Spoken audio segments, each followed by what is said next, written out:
Revolting.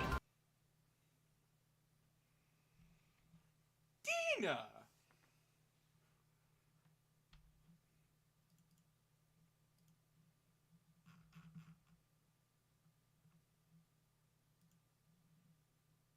There we go.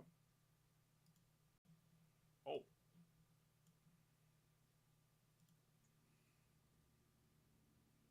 What?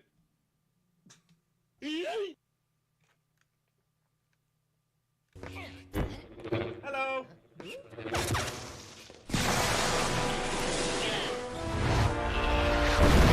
Oh, that's loud. That is loud.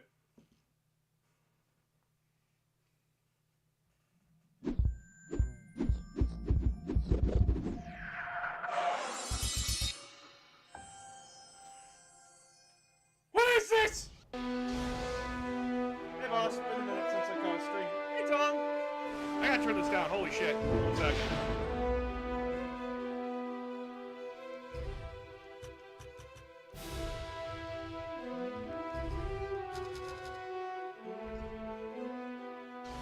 Excellent game. Yes!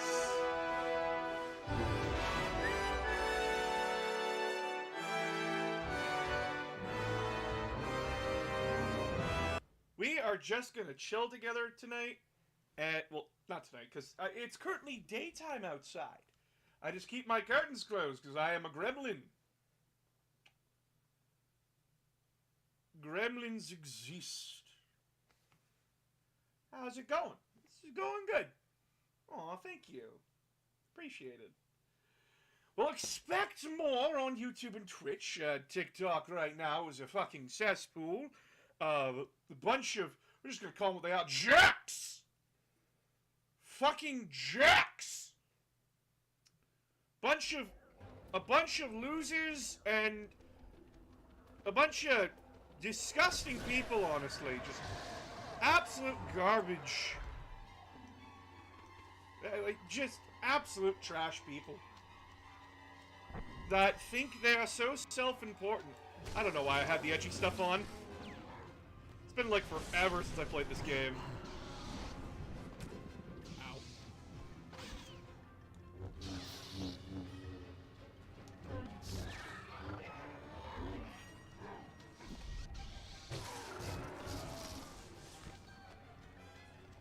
Darksaber go burr. Burr! I don't know why. I don't know why I'm wearing all the edgy stuff.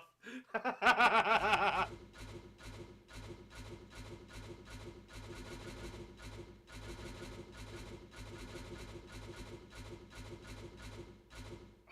love his heavy training gear.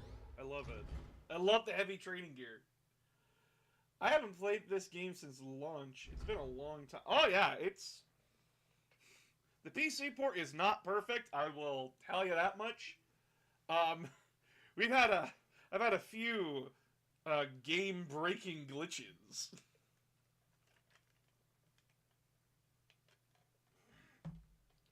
In spite of that... Oh, right. It resets your checkpoint. Oops. What the fuck did I have for, like, crystals again? Oh. Oh.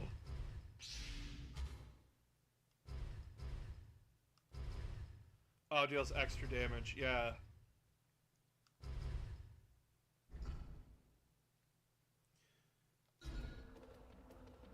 It has to be. The sun is the omnipotent hydrogen-based cancer ray, and as a person whose goal is to remove hydrogen from existence, I loathe it for its substance, but I love it for its form. Alright!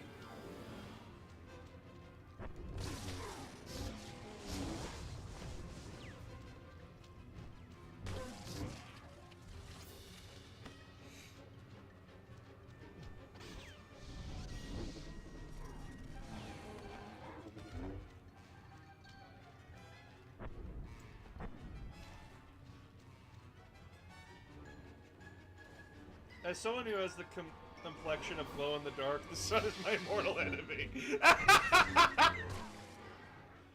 Glow in in the dark?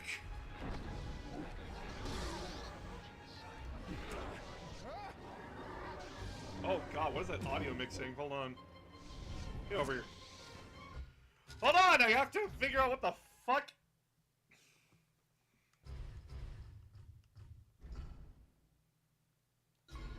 I can barely hear Proxy. Oh! Oh! Ah! I am not putting my best foot forward here.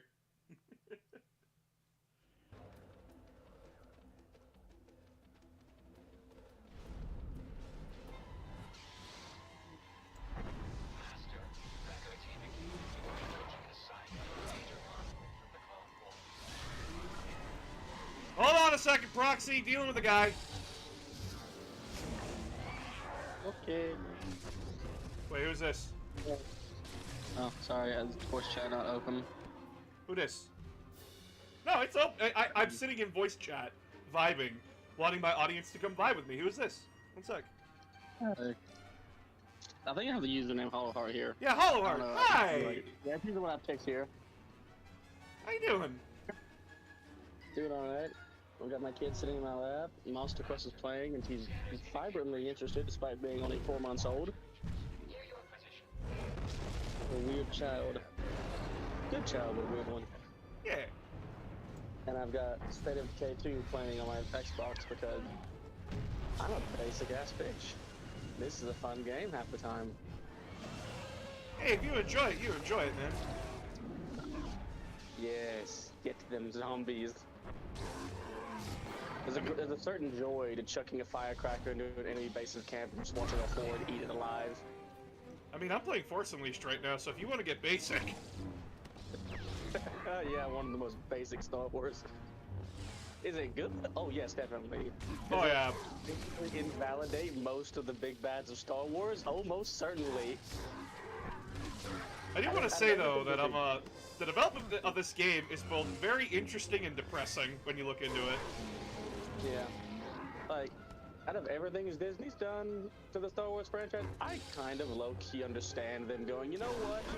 We're gonna take this and we're just gonna put it in not canon, because if it was, we can't really be, because we don't have scale anymore. It's not just that. It's so you remember like the Rogue Squadron and Red Squadron games on the GameCube? Vaguely. I never played them, but I do remember them. So the guys who developed that was a company called Factor 5. They were like best friends with LucasArts kind of a thing.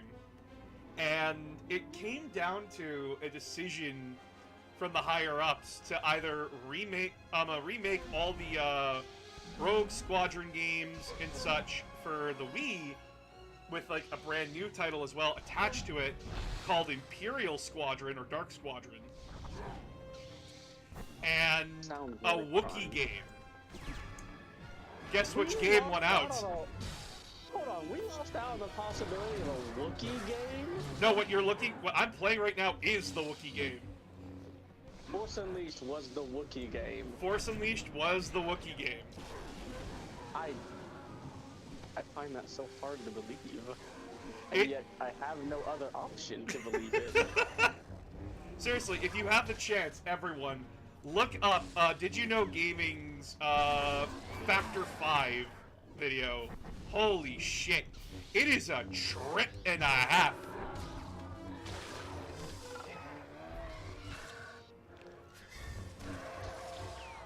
We lost out on a new Rogue Squadron game for this. I like this game, but Rogue Squadron, yeah, dude! Holy shit! Honestly, I like Force Unleashed. I like watching other people playing it more than playing it. I like the stupid lore of it. Like, oh yeah, here's Star Destroyer. His name is Star Destroyer, and he's literally the most powerful force being that has ever existed in the Star Wars universe. Except for maybe KOTOR 2 with a guy who just eats planets for the lulz. I have to admit, that's like, he's like up there top 5. The dude just pulls a fucking Star Destroyer out of orbit with little effort.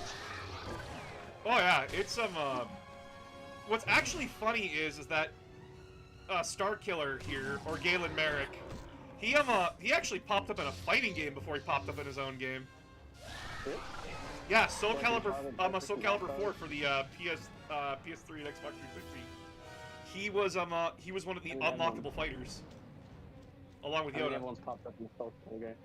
Speaking of fighting games, other characters popped up in, I discovered recently on YouTube because I have been feverently avoiding Ragnarok spoilers as best I can, but I did happen to stumble across a short where Mimir mentions that Kratos fought Kratos was in like the PlayStation fighter game, and Kratos responds with, "I don't want to talk about it." And that just makes me laugh. Because the idea that Kratos is like low-key embarrassingly appeared in a fighting game where he had to beat up a bunch of weird fuckers is like, I've killed gods, but that's different. That was weird. You know, I always find fighting games with like crossovers to be funny, because like you got like Street Fighter with like characters like Blanca and Ryu and Akuma, and there's just fucking Dan Hibiki, and every time in a fighting game they put Dan Hibiki in the crossover, I'm just like, you know what? I'm happy the regular dude is here. I'm happy the Mr. Satan of the fucking Street Fighter universe is here. Worst part about it, in my personal opinion, is that he has one victory to his name that was handed to him out of pity, and then he's like, I'm gonna teach everyone else to do this. And they just leaned into it hard. It's hilarious. Like, oh, what's Dan's ultimate? It's the longest taunt ever. What does it do? Absolutely nothing. Is it worth it? Every fucking time. Every fucking time. Anybody who says it's not worth it is either boring as shit or lying to you. Or they can't do it right themselves. At which point, that's understandable. If you can't pull off the combo, have never seen it, and don't want to bother with it, I understand that. Listen, if you pull off that combo and still win the match, you deserve the win. Oh yeah, if you play Dan and play against and beat someone in a fair fight, not like cheesing it or button mashing, and you manage to beat a actual fighter more or less in a fair fight, you've earned that shit. You worked hard for that. I heard Cannon was to be tossed out with Luke's arm. Oh, fuck! That's spice! That's awful. That's spicy. Okay, can I talk about like the Star Wars extended universe? So, I knew about the expanded universe outside the movies, and trying to like read up on it. Holy shit, was it convoluted? Like, guys, everyone's like, oh, but the original canon. Really? You're gonna miss the fucking force-sensitive droid? You're gonna miss that shit? How have you fucking complained about it and said it didn't make sense? Low-key, that sounds interesting. That sounds like a neat concept, but you're right. Star Wars fans there's a certain sect of Star Wars fans that are like 40K fans. All they will ever do is complain. Because that's all they want to do. They just want to bitch about something. Like, I like this thing. Then why are you bitching about it? Because I like it. Then stop playing! Never! Exactly. Like, even in that sect, you have two people. You have the ones who are, like, ironically complaining because they love it, and the ones who are just complaining because they're bad people, and we don't talk about them. Zombie, you can work on schoolwork and still watch the stream. You don't have to be alone. You can listen to my dulcet tones as, like, you do your homework. I promise, I guarantee you that I am just as entertaining. Now, if you're in class and watching me, please listen. Please listen to your fucking lecturer. But if you're doing homework, don't do it alone. Okay. Sorry, what? Oh, that's my younger sister who just came in and stole my child. Oh. Oh no. She's fine. Okay. Go to the babysitter who likes doing the job, so it's fine. Ah, okay. Anyway, shit. Now you know what? Something if you ever like have a bunch of spare time, like this is a 10+ hour audiobook, but if you have a spare time and money, buy the Epithet Erase audiobook Prison of Plastic. I want to buy that. Is that out? It is. Jello's released it. It's on If you buy it anywhere, buy it on Soundboard Direct because it has sound effects like you're in a theater, and it makes it so much more fun. Oh hell yeah, dude! There are cartoon level sound effects in scenes. Example being, in the prologue scene. This is very early. A 2-second long side character gets scared and runs away, and it is the Looney Tunes noise as they run away, with banjo music playing. It is hilarious. It is great. It is amazing. Like that.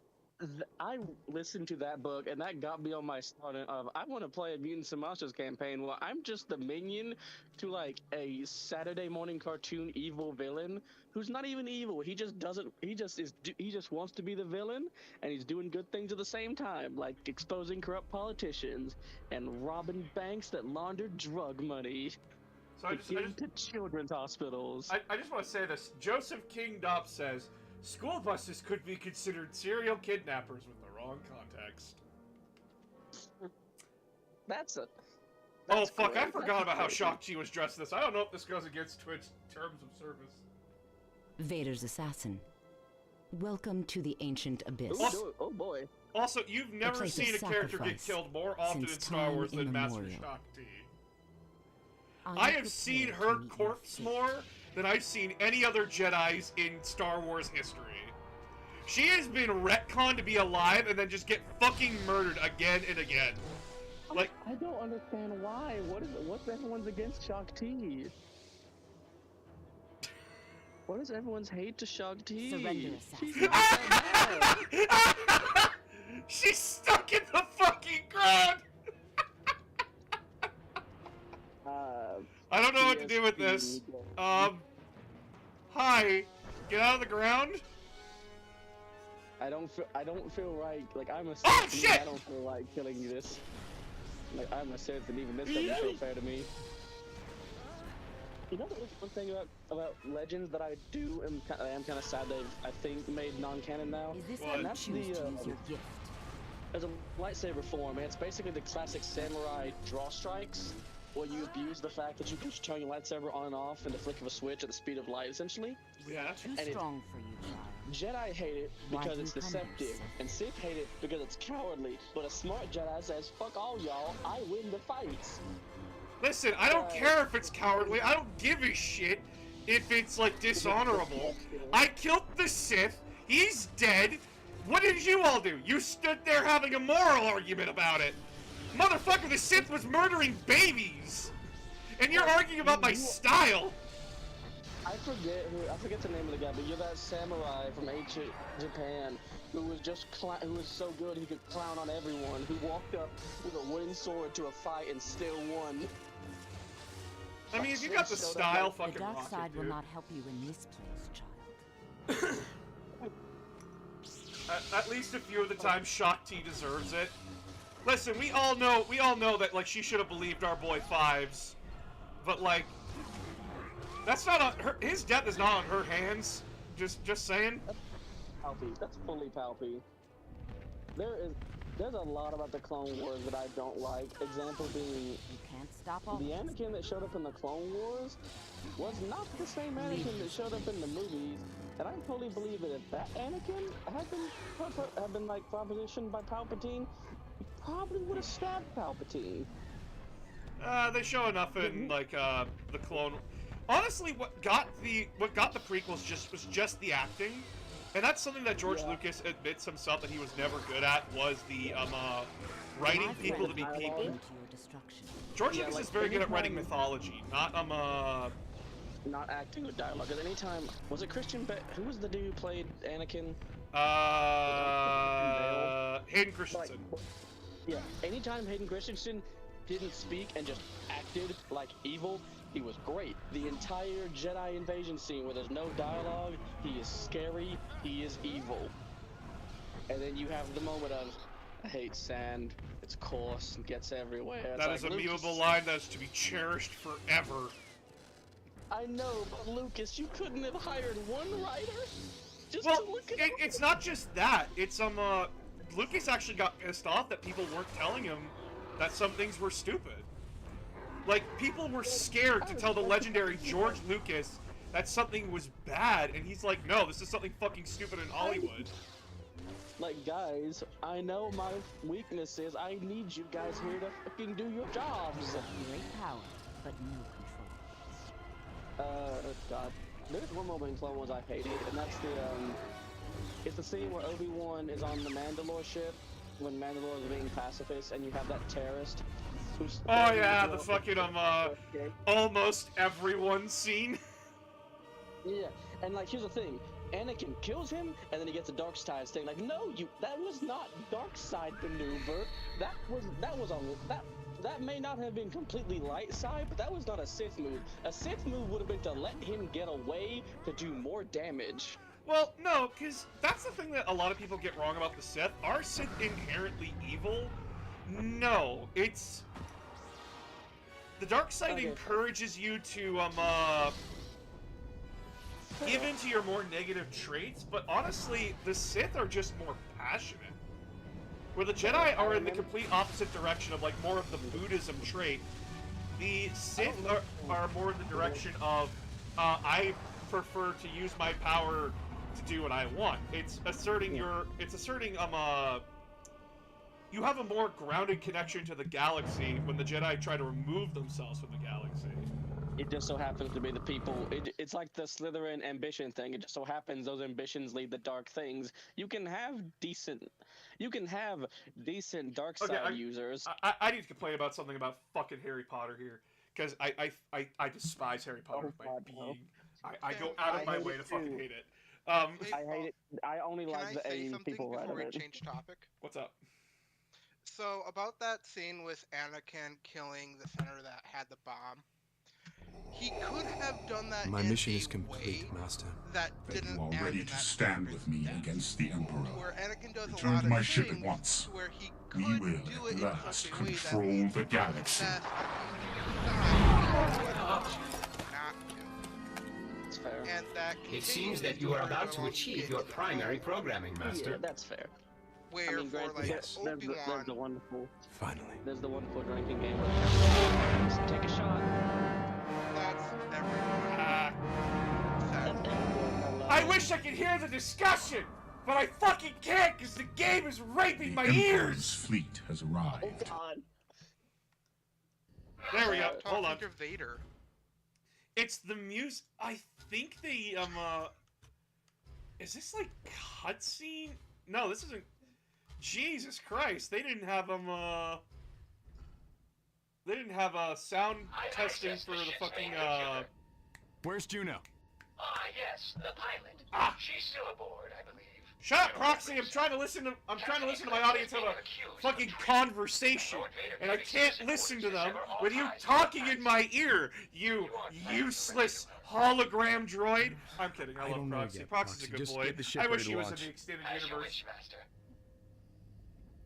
I just remembered something. I don't remember the name of her off the top of my head, but there is a Sith character in the BioWare KOTOR game, and I like her because she has a very nice line about the Sith biology that basically translates to, I have got, like, the Sith code does not mean I have to kill my master, it just requires the improvement of strength, and I have gotten a lot stronger working with her than trying to murder her. And you know what? I like that kind of Sith. I like the kind of ambitious Sith. I like the kind of Sith who are like, my goal is my own personal power. Does that mean I am a dick? Sometimes yes.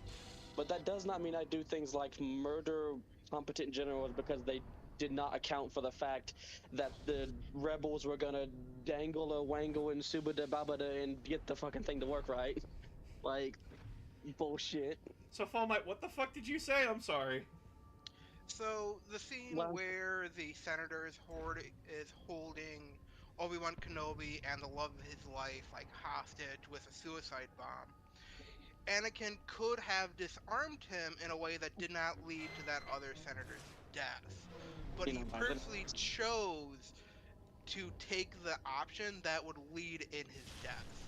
Like, he easily could have just sliced his arm off or his hand off. Could have literally disarmed him. Yes, but it would not I have will been hold it. taking his life. To Yeah. where if the roles were reversed, whereas Obi-Wan was behind him and Anakin was in front of him, Obi-Wan would have done everything possible to not kill him. To where it's more, and like overall throughout the Clone Wars, from what I have observed, it looks like Anakin takes the more harmful path that leads to more death the further along you go for the enemy side. Just a thing, Erebus. Peace is a lie was Palpatine saying. The Yeah. actual Sith creed is Oh no, peace. Never mind. I'm wrong. I'm wrong. I just looked it up. Yeah, I'm a fucking idiot. That line is in the Sith code, which is Sith code's edgy. A little Sith bit code. in places. Listen, you mean to tell me that the guys who wear nothing but black and have red sabers and call themselves Darth, insert noun here, is edgy? I never would have fucking guessed. You know And what? You know Aramis, what? I I also will. prefer the gray path, just like you. Check out that noise. I think Lord Listen Vader's here, I experiment want just my got loose. Sith. I want a Technicolor neon Sith in like pastel pinks and shit for the sole purpose of why? Because no one will ever believe you and no one will ever suspect me. Let me get the Sith in like pastel pinks and blues and greens because his ultimate plan is no one's ever gonna fucking believe you if you tell anyone. It's like my favorite Warhammer Chaos meme of a Chaos Marine hugging a fucking guardsman. I and did whispering that in his ear. entire series because my No, friend. love it. Security breach in I did an Sector entire 9. series of that on TikTok. 3-8 has escaped. Send blast Where like a Yeah, Chaos good. Space Marines would just do all these different things as one guardsman because they knew no one would ever believe him to fuck with him. And it all culminated with him getting therapy from Conrad fucking Kurz. Because I like to be the funny man. That is fucking hilarious. That was, by the way, that series was requested to be done by my friend Farva. I love you, Farva. I miss you. Please come back to me. I know you're busy. He's busy with his girlfriend. He's busy with work. He works a pretty demanding job. Anyway, how was it? Like, I kind of liked what they did in the last KOTOR game, the online one, the Bioware did, where you had a faction of Sith that were evil, but they were Proxy, like, what did you just do? they weren't like comically unlike evil that a lot of stuff are, like, you know, murdered my top general because he messed up and didn't account for the fact that the rebels had the MacGuffin that I knew you were still unmade trying to the kill me. fucking Star Destroyer we had. Like, I like that Sith, but like, I want both, you know? I'm greedy, I want both. I want my comically Saturday morning evil Sith, and I want my Sith over here like, that's stupid. We get so much farther if you stop killing each other. The only reason why the Jedi ever beat us is because we're too busy killing each other. Try again. Well, like, the whole thing with the Sith, that how I really dislike how they're portrayed, and what we consider canon now versus the old Republic game, is that they're just kind of cartoonishly evil. To where the Sith creed by itself does not mean that person is evil, it just means that person is power hungry and selfish, which is not exactly evil in its own way. It's how you use that power and the reasons why behind it. But yeah, like, it's just, I respect the fact they do it. It's neat. It builds interesting characters, and they're the time and place for Saturday morning villains. But I also like my villains who are, you know, smart and pose a threat. Listen, sometimes we like the villain from Gargoyle, sometimes we like Skeletor. Exactly. But why not Sometimes we both? want Thanos. We can like both. God damn, do I like both. I like a villain like Doofenshmirtz who can make me laugh and is just honestly a villain out of pettiness. And a villain who's just completely like, no, I want to watch the world burn because fuck you. There is no deeper meaning to my actions. There's just get fucked, kid. I can Proxy, do it. did you launch the pods? Does Xeratus fall in that category? Because I never understood if he had like an ultimate goal, if he was just like doing it for the low. Because I swear, I think his name was Xanatos. He's the guy. He's the guy from Gargoyles. Oh yeah. I think he just wanted to become immortal or something. Oh, he just wanted immortality. Okay, that's a fair evil villain goal. I don't even know like what. I don't. He just did in like very dickish ways, honestly. I like the fact that he literally spawned an entire TV trope called the Xanatos Gambit, which is just the idea like, no matter what you do, I win some way. No matter how this plays out, I get to walk away with a W. Lewis, I have played Kakarot. Holy shit, is that a big game? And what do I think of the Joker? I think the Joker is overplayed and boring. Ooh. Oh, I'm coming in with the lukewarm takes. Yeah, so the Joker, no one really knows how to write the Joker anymore, and I really fucking hate that. And I don't disagree. It's not the fact that like I don't think that he's like this. I've heard the arguments like, oh, he's supposed to be a clown.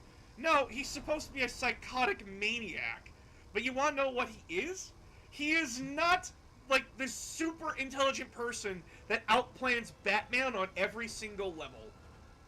I can tell you that much. Batman because Batman he's unpredictable. But I guarantee my new favorite version of Joker is the Harley Quinn TV show Joker, solely because Juno. of the fact that, and this is in like the second and third season, he ends up becoming a stepdad. That shit's funny. Now, Harley Quinn's an entirely comedic take on the Joker. I like it. I like the idea that he becomes mayor just so he can steal the parking spot from a Karen. That's the sole reason why he. And hey, he's actually a decent mayor. Like, the whole thing is, with that version of the Joker, it actually makes sense and fits with his common themes. He does it out of being petty. He does it out of pettiness. Chaotic. The Joker is best, in my opinion, when he is just petty. Like, there's my favorite scenes from Joker comes from example from Mark Hamill, where the Joker gets caught up in tax fraud, and he goes straight serious for 5 minutes to fix the problems, because my favorite theory being, you can't plead insanity on tax fraud. You can't. It's... You can't. The Joker is best when he is being petty and comical. I don't like the grim, dark Joker. And No sign of any like pursuit. Heath Ledger Joker because of how he We're played already it. But I light years like away that's from more any for Imperial Heath forces. Ledger than for the Joker himself. I like Joker when he's petty and stupid. Then what's wrong? But he's effective.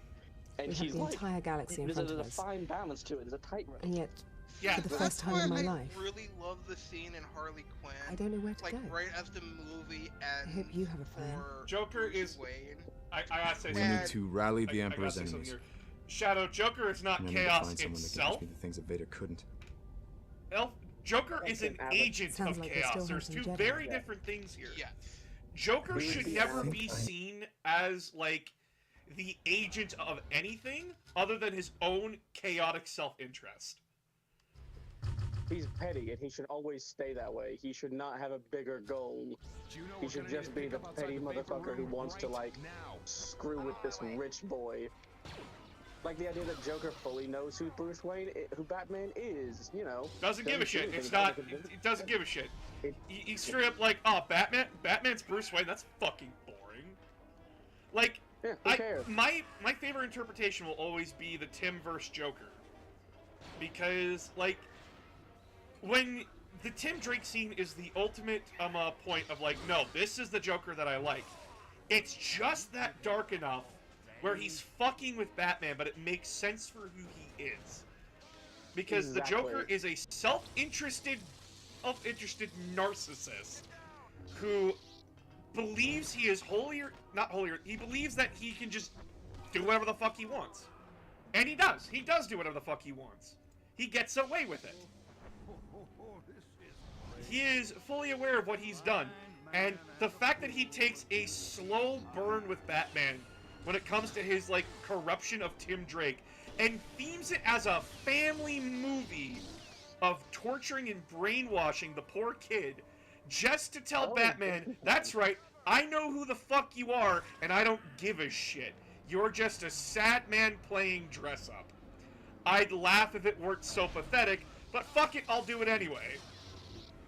There's another line I remember now of Joker and Batman that I like. It's the scene where, like, Joker, in an insane moment, a crazy moment. What? Hello? Is he still here? I don't know. Hello? Hello? Hello?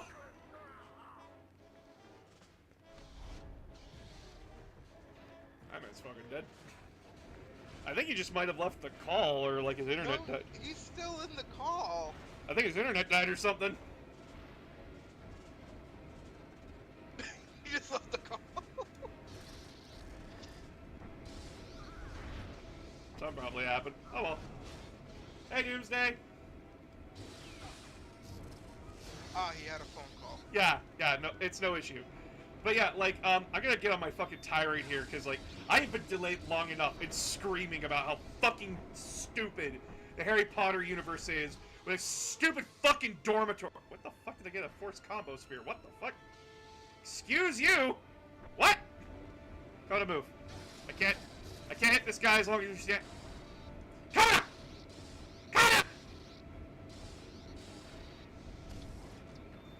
Okay, so, the fucking houses in Harry Potter. Talk about a fucking contrived piece of shit system. Where you have a hack decide on where the kid goes based on, oh, I get that vibe from them, you know? Yeah, no, you get the vibe that this kid, who hasn't had time to fucking form their personality, and, like, had time to, like, make friends, all that kind of shit.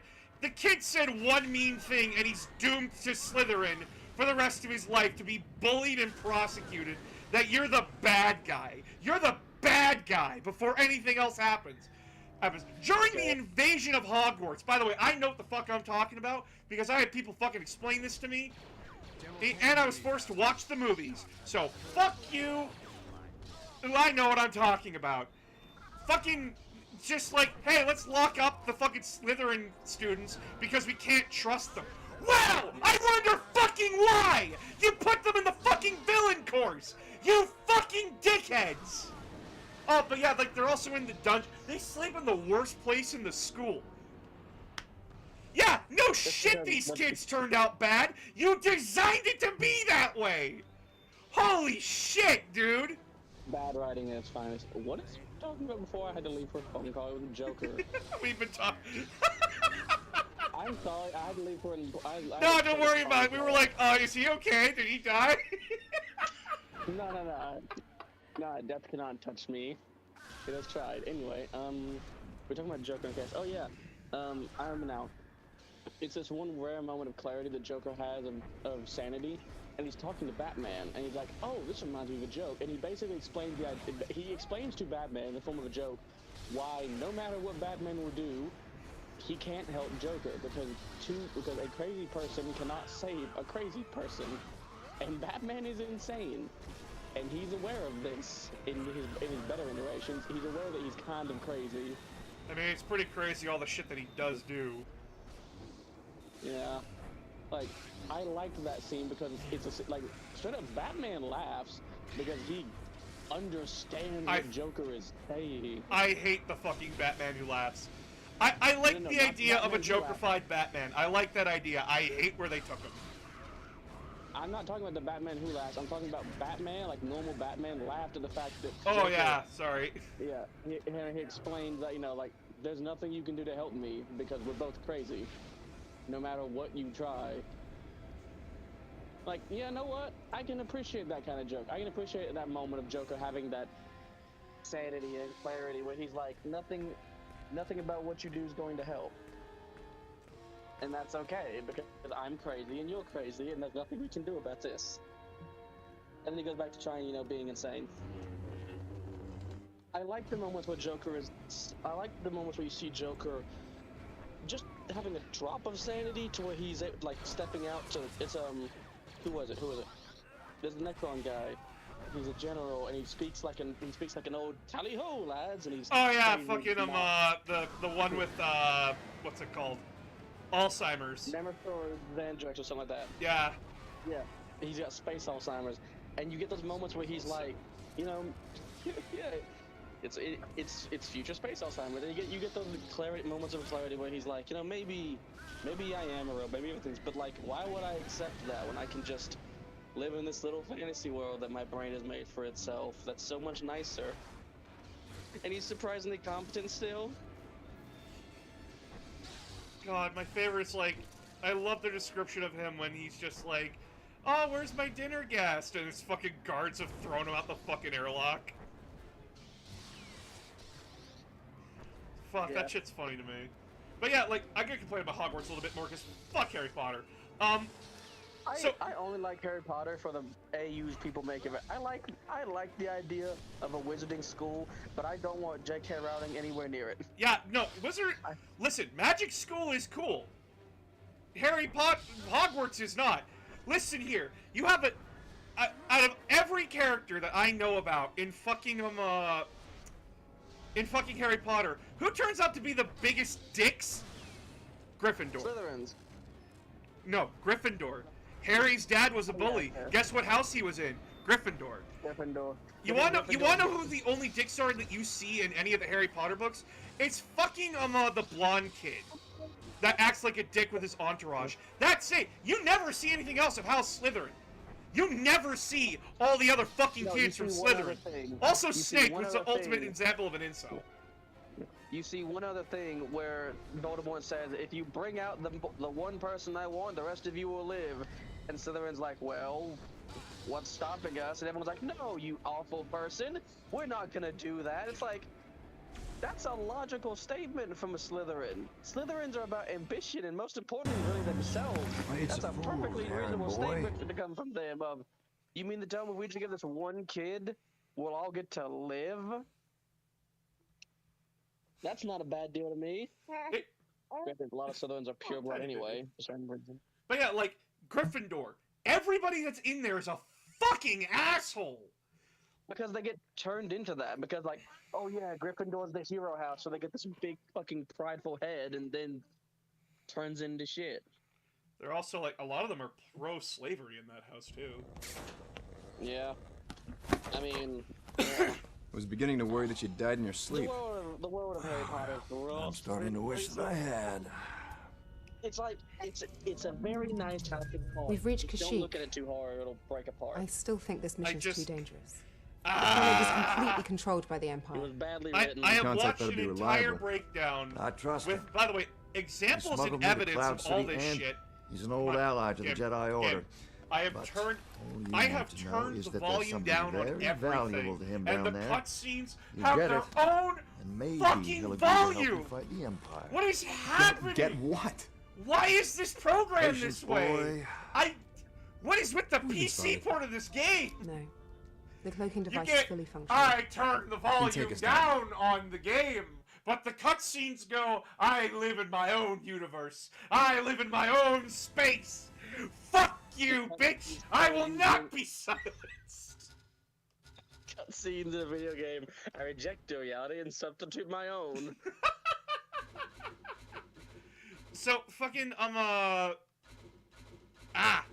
continuing on from where I was going. J.K. Rowling has written characters that are fine with slavery, don't want to do anything about the Holocaust. Guys, you want to know what multiple heroes have said if they existed at the time where, like, this horrible, horrible shit happens? They're like, no, bitch! If the Holocaust happened in front of me, I'd kill every fucking Nazi there was. Including the X-Men! The X-Men have stated this! That is the entirety of Magneto's character arc is the Holocaust. Yes! That's what started shit. And then further from there, they clearly state, "Oh, we can't deal with the human realm stuff." Why not? You got magical pew pew sticks. No. Use them. You know what it is? I guarantee you, in universe, there's some convoluted rule of like, well, if we show up, they're gonna just bug us for everything. We don't want to deal with it. It's the rich neighbor thing. Yeah, we could totally fix up the neighborhood, make it look nice, but if we start doing that, everyone's gonna start looking at us to do it more, and we're really lazy. We don't want to do anything. Also, like, the wizards are also extremely racist. Like, people are like, but there's clearly people of like different ethnic descents in Hogwarts. That's not what I mean. I'm talking about like the purebloods and the mudbloods thing. Like that sounds dirty just saying it. Yeah. Ara. Hello.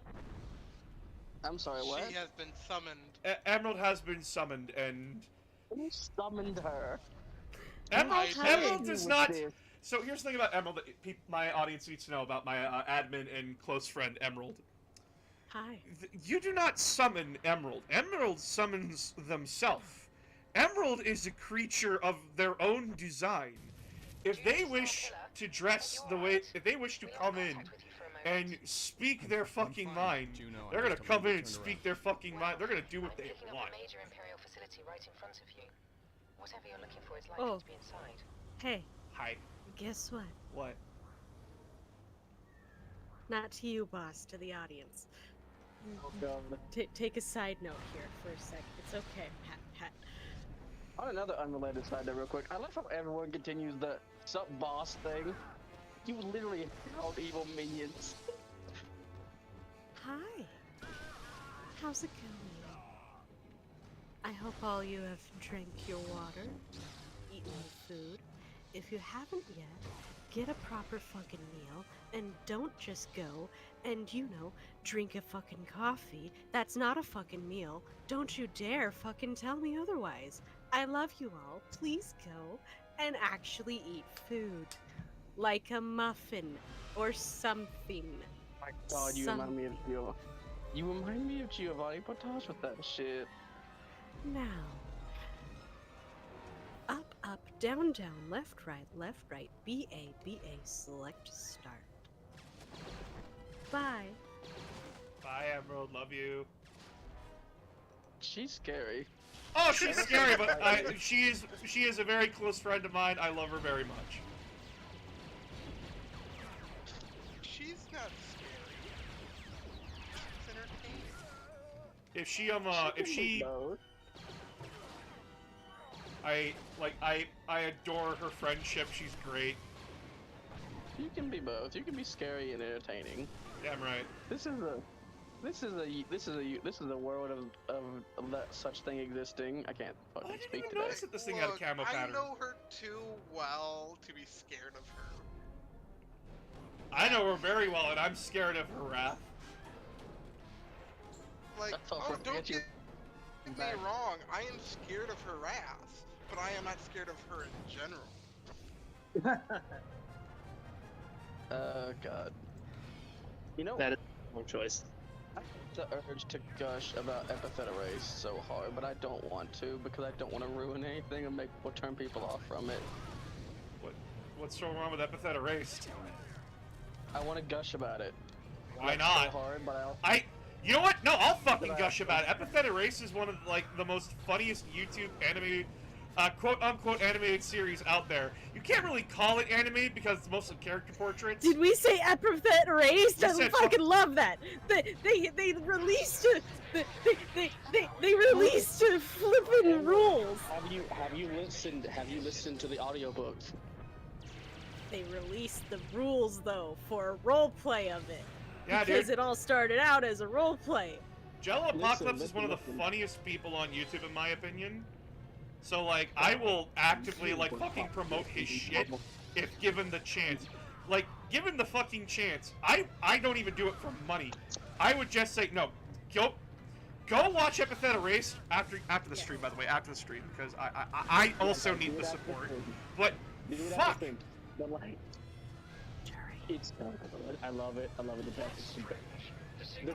The book is hilarious. If you do decide to get the audiobook, get it on like SoundCloud Direct because it's a like audio theater book, and the sound effects makes it worth it so much. But yeah, like I will make sure to. Yep.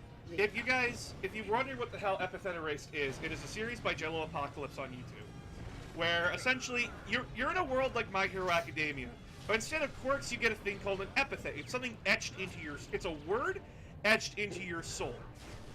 Oh, so like you could have soup as an example etched onto your soul, and you can have the properties of soup. Character of you mentioned Gold. him, and yet. Yeah. Yes, like one of the main characters who is quote unquote the greatest villain of all time, and he wants to be. He has soup as a power, and he's effective with it. Like the line is, "There is no such thing as a bad epithet, only an uncreative epithet user." Yep. It's like devil fruit thing. There's no such thing as a bad devil fruit, only an uncreative user. Yep. Like guys, people would think like, oh, you have the power of mochi on your side. That's fucking stupid and lame. And then here comes Katakuri from One Piece going, "The fuck you say?" and proceeds to beat the shit out of Luffy. Yep. It's also like having a power of just like, oh hey yo, mine is just stretchy. That's the thing. Oh yeah, you made out of rubber. Okay. What? Like, that's kind of boring. But when you think about this, what can you do with that? What? I can make other things stretchy. You can get so creative with just the power to go whoop and make yourself a long boy. Dude, at will. Coupon Man. Coupon. Yes. The coupon, the Goonian. Think of the savings. Coupon, dude. Like quote, he shuffles through his deck of coupons like a soccer mom at a supermarket. Yep. It's the best. It's great. Ramsey walks up behind him and turns his coupons into gold. No! Found what we're looking for. Oh wait, we're forgetting the best character. We're forgetting the himbo himself. My epithet is barrier. Barrier! Oh my god, he gives off such Kronk vibes. I fucking love that idiot. I love what's his name again? What's the one that goes to sleep and then has a bowl? That is Sylvie. That's Sylvie. Yeah, Sylvie. Dr. Sylvie. I remember this because Phoenica, who is a character from this book, starts to hears about this and immediately decides that's my new boyfriend now. No hesitation involved. Absolutely none. The ocean is a soup. The ocean is a soup. Giovanni could control the ocean. The ocean is a soup. The ocean is a soup. The ocean is Giovanni's palace. And his boss. I met someone who liked Epithet Erased as much as I did. No, the book is great. The book is amazing. Also, I feel so bad for the blind deaf family. Mildly terrifying, but also family. I feel so bad for the blind deaf family because both of their children have basically the certified worst dad ever, canon, and they both are terrible. They're both in like the worst situation. Like yeah, Molly's at like the bottom of the totem pole, but like you see the book Lorelai, which is Molly's sister, you get a in-depth look of her trauma, and it's like, I don't like you, but damn, do I feel bad for you. So what's funny is that someone actually did do, the, Jello Apocalypse series. So Jello Apocalypse, by the way, is known for his series where he talks about, like, all these different, comic books, anime, games, all that kind of stuff. It's the, what's it called? Welcome to whatever thing. Yeah, whatever Welcome the fuck it is. Welcome to fanfiction.net, yeah, like that. Yeah, that kind of stuff. And someone did a series on his Epithet Erased. He commented on it, and he's like, you know what? I can't even argue against this. It's just funny. I need to watch that now. Oh, it's great. It takes the piss out of his work, but, like, at the same time, he's just like, I can't argue against that. That's just funny. my favorite videos from Jello have come from like one of my favorite ones being his where he and his friends played Internet The Price Is Right. It's one of my favorite ones. Second favorite is the Lemonade stream. Oh yeah, Lemonade stream is great. And then my third favorite is this is a personal favorite. It's where he's talking about what he would do if he made a Pokemon game. That's just because I like Pokemon, and I just like how he described it. Like, you know what? I would buy that game in a heartbeat. Have you ever watched his dog terrorists in love video? Oh yes. I watched the stream of it, like on demand on Twitch, because I wanted to see it in all of its glory. It is amazing. It is chef's kiss amazing. I'll be sure to quote you on terrorist.net. Are we married to that name? Like, I love the way that, like, especially when they get the shortened version with low animation, like the fact that Espionage is constantly stressed out. Has to have a cup of coffee. Just everywhere with them. Yeah, they're just constantly stressed out of their mind. God, I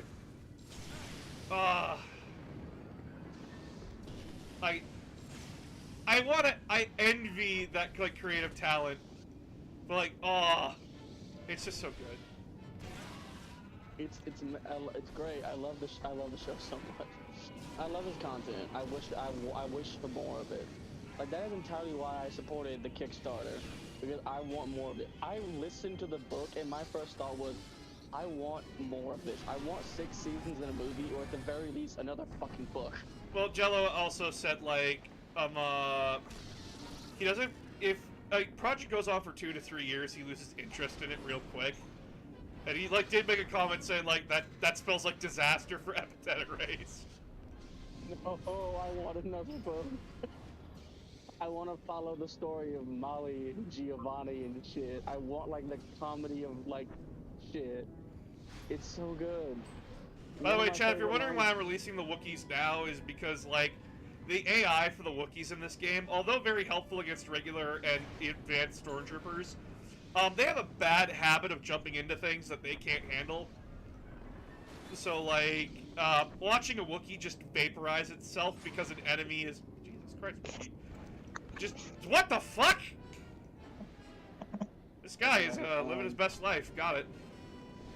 Basically, like, when you're just watching a Wookiee walk into the instant death wall for him, and you're just sitting there like, I literally can't say anything, because, like, the AI pathing is terrible. Yeah, no, like, well, you know what? I think one of my favorite lines. It's where Giovanni meets Molly's father, and Molly's father's being his usual terrible father self, and Giovanni goes, ugh, parents, and then you get the narrator and Jello himself going, forgetting that he himself essentially had 6 kids with another one on the way, possibly 2. Speaking of Wookiees, have you guys seen the new episode of The Bad Batch? Oh my god, dude, good shit. Been meaning to watch it. I'm gonna quit this game because holy shit. It's like, it's so loud I can't hear anything, and it's just like, Also been meaning to watch the new Critical Role series, the 2nd season of it. But I'm waiting for it to all come out so I can binge it all in one big chunk. A nice big old, yum, delicious. Alright, now I have to wait forever for the next one. It's just me in person. We're gonna play Halo now. We're gonna play Halo while I do this. Halo? Which Halo? Master Chief Collection. Good choice. Because, like, this is just how boss rolls, dude. Hey, you ever played Monster Hunter? Yeah, I have Monster Hunter Rise and Monster Hunter World. By the way, in Monster Hunter World, I am the Great Sword main. In Monster Hunter Rise, I am the Heavy Bowgun main. Dual blades all the way in both of them, though I do occasionally dabble in the switch axe. Because I like the dumb fun of switch axe sometimes. But I primarily use dual blades because I want to be a Beyblade.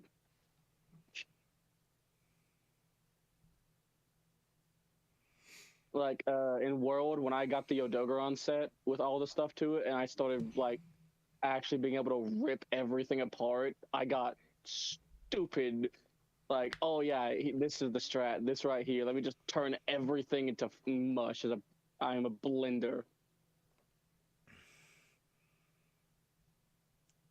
I have a question that came up a while ago between me and I think Kosek. We were talking about it. Have you heard and/or played of City of Mist? I've heard about it. It's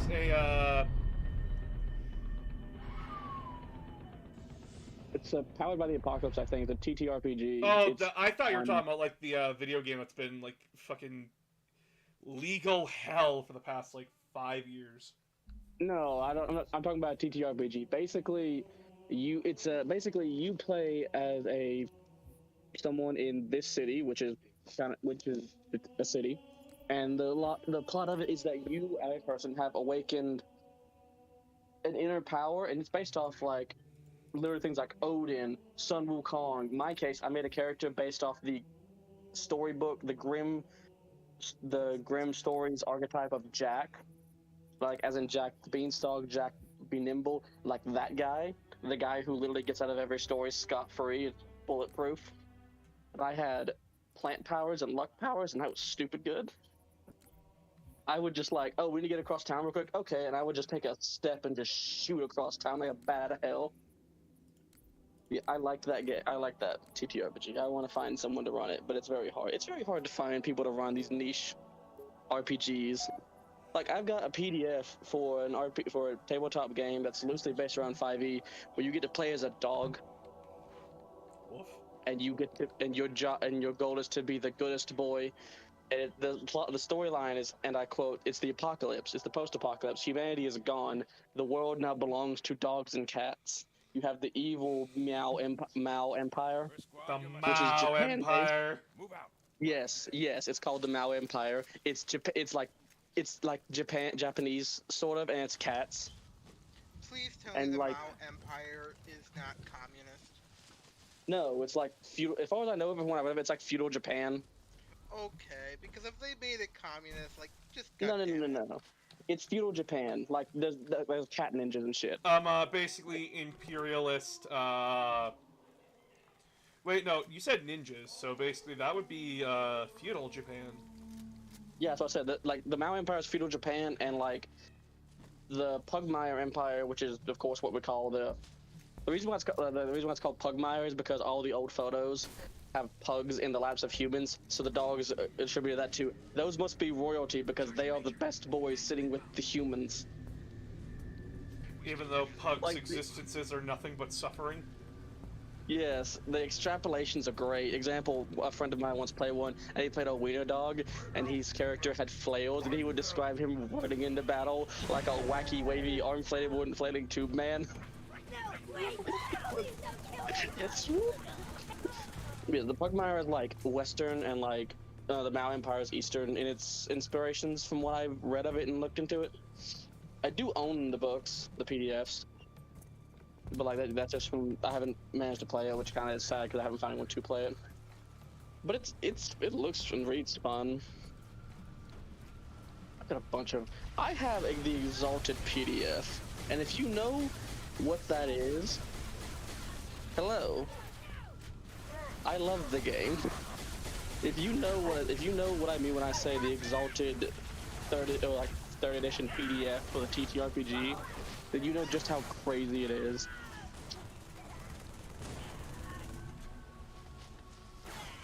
Like, to put it simply, if you wanted to play Journey to the West as a TTRPG, this is the system you would use for it.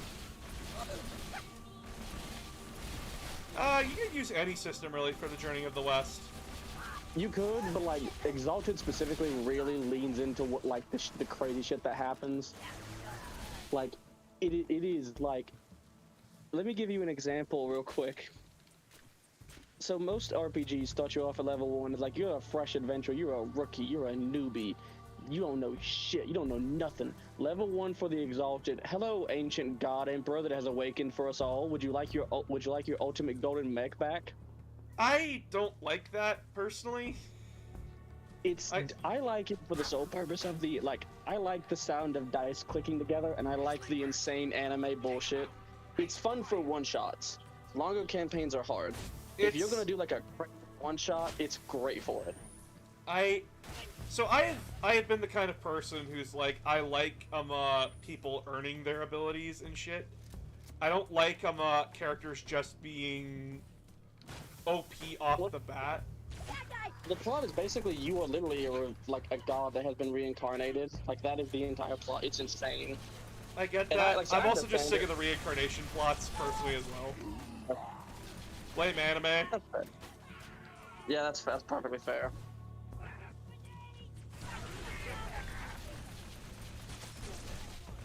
What do I say about this? It's very hard to get people into other tabletop RPGs because you gotta remember these are systems of numbers at the end of the day, and a lot of people are not into doing the math. Yeah. Like, Powered by the Apocalypse is probably the simplest system with numbers, and that's probably the easiest to get someone to switch to. But that also means for folks who like me, who do like the sound of dice clicking together and like those crunchy dice games, it's not as good for that.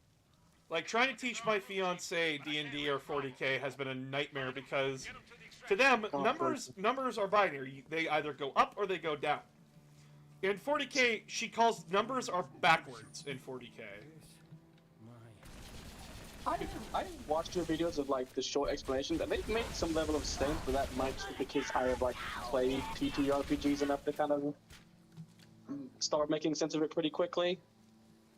That might just be a me thing, because it makes some level of sense. Like, oh, you roll it, you want to hit someone, you roll a dice, you hit on a 4 or up, so you rolled a 4. Congratulations. I don't quite get the bonuses of that. I don't quite get, like, if you have a +1 to hit and you roll a 3, if you still hit or not, because I'm dumb. I assume yes. That's because that would make sense, but also, you know, these on the fight make sense.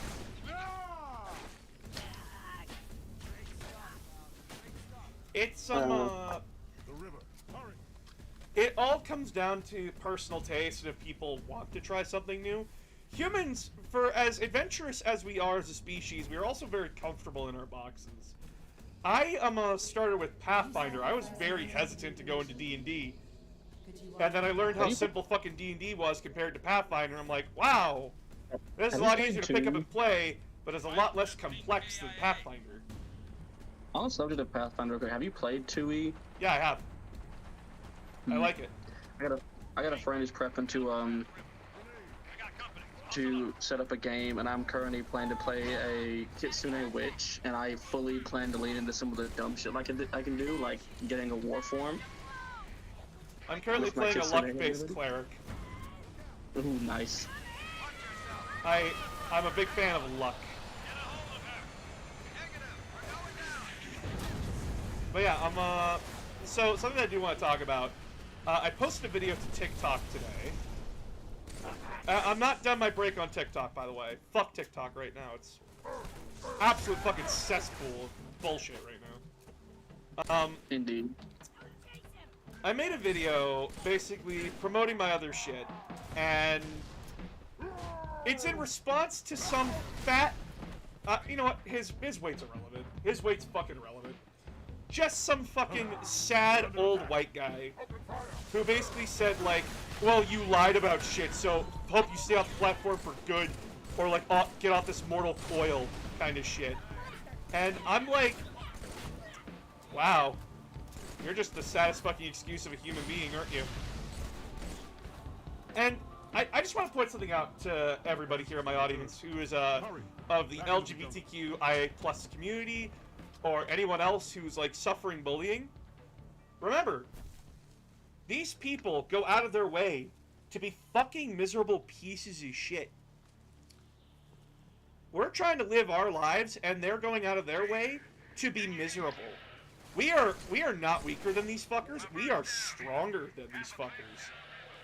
I understand it's very easy to like it's very easy for the brain to go, oh, I'm sad. It is extremely easy for that to happen. Do not get me wrong. But at the same time, to help your brain, just remember, these people, they could have just swiped up on my video. They could have just walked past, didn't acknowledge shit.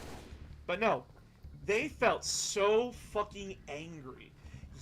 I push their buttons so hard by giving them a slight criticism of their choice of purchase. I always consider it a personal achievement if I manage to make a bully, at me because like they fucking call us snowflakes. They call us snowflakes, but the second you offer 1 point of valid criticism, they start losing their fucking minds.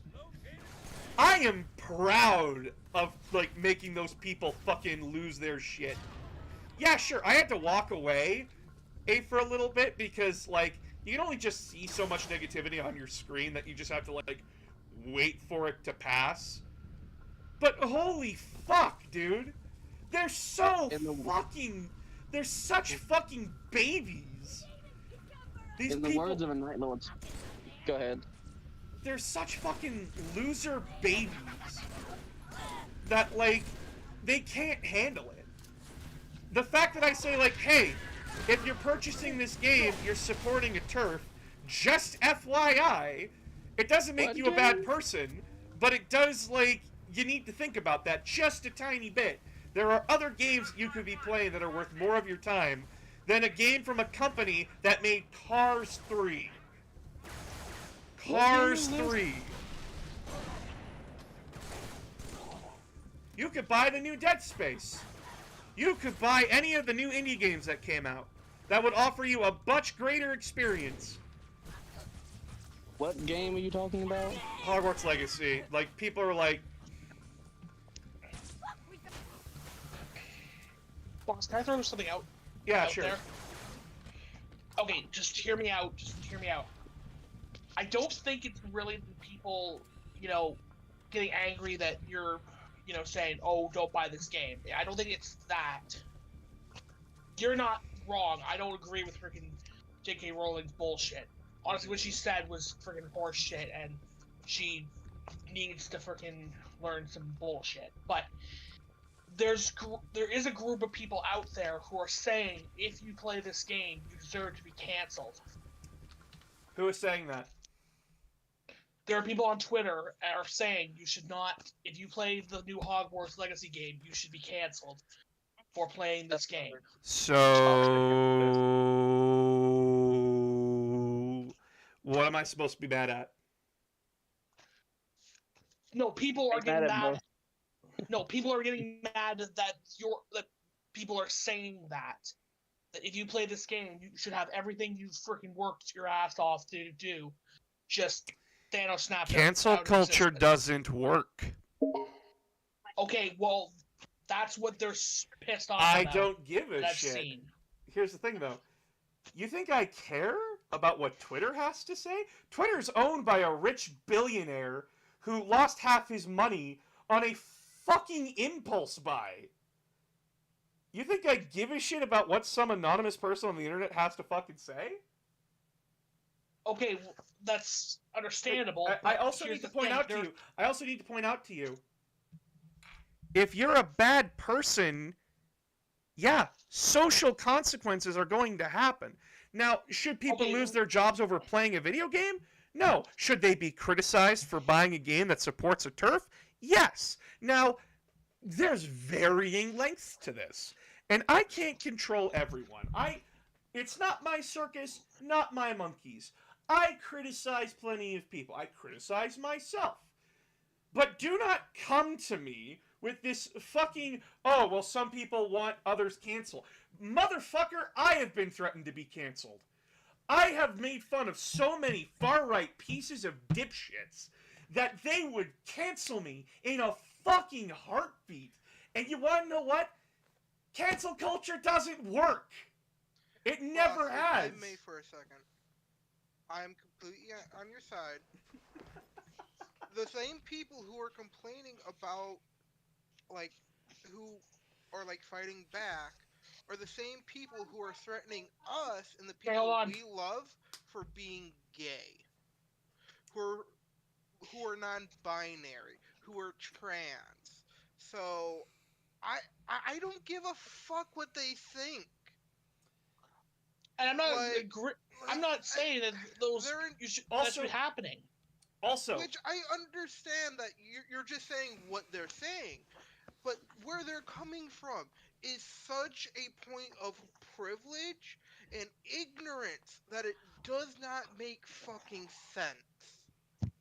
Okay, right, I understand that, but but imagine like people who aren't, keeping up with freaking J.K. Rowling's bullshit, keeping up with all the controversy. And that's why we informed them, and then their decision is now an informed decision. We have told people.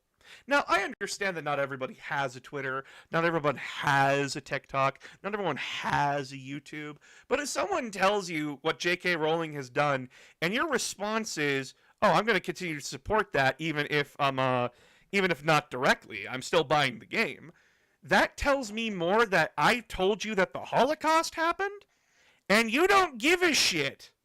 Now, I know that's a pretty extreme example. I understand it's a pretty extreme example. But if I tell you that a rapist made this game, and I had proof that a rapist made this game, and that you'd be supporting his endeavors in court to fight his case, where it's open and shut that this man raped someone, and you still tell me, fuck you, I'm gonna buy it anyways. I'm sorry. I'm going to call you out for a shit decision. Okay, I understand that, and I do. I'm not saying that those people should, but what about, again, people who aren't keeping up with this stuff? Shadow. They feel like... Shadow.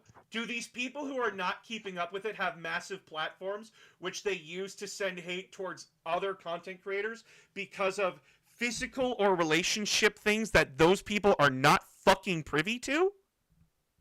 I'm talking about people like younger people, like people. Who the fuck is telling these kids go kill yourself? Who the fuck is doing that? You would be surprised. Actually, you probably wouldn't, but still. I wouldn't be surprised. It's probably the church same people leaders. that are saying that trans kids should go kill themselves. But here's the thing, Shadow. The average consumer, I don't give a shit. It's the people with the platforms that I give a shit about, and helping people make informed decisions. I also stated on multiple occasions that just because you buy the game does not automatically make you transphobic, but it does raise a harebrained question of, if you knew this was going to support anti-trans efforts, why did you buy it anyway? And some people have said, well, because, like, example A, B, C. Okay, you've now given me an example. I still say what I say. It's a shit decision. Okay, well, people don't want to be attacked for making a Am choice. I attacking somebody? Because No, you're not offering you. a different opinion, Now, people feel like there's No, a I'm not difference. saying- I need to point something out, Shadow. A criticism is not an attack.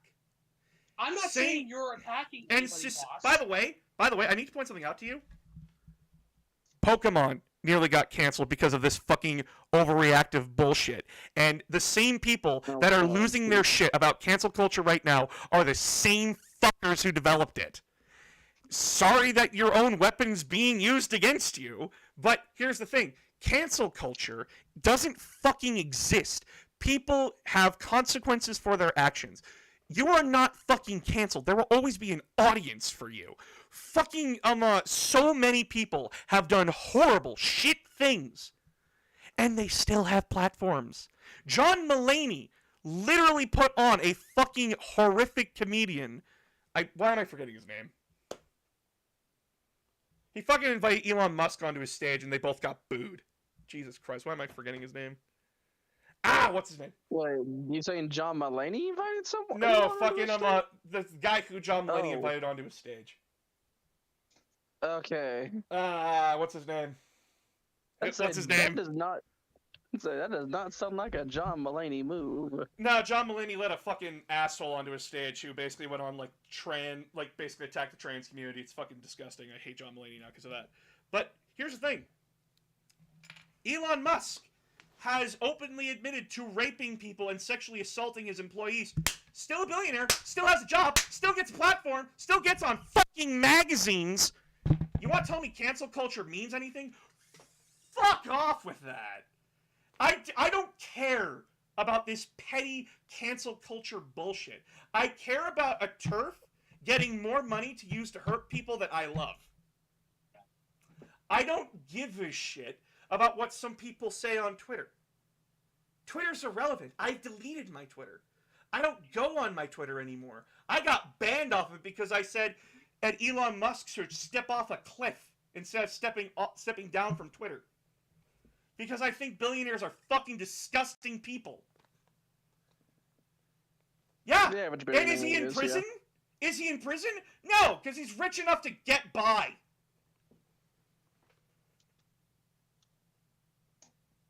The average billionaire is a disgusting person, yes. Like, I don't give a shit.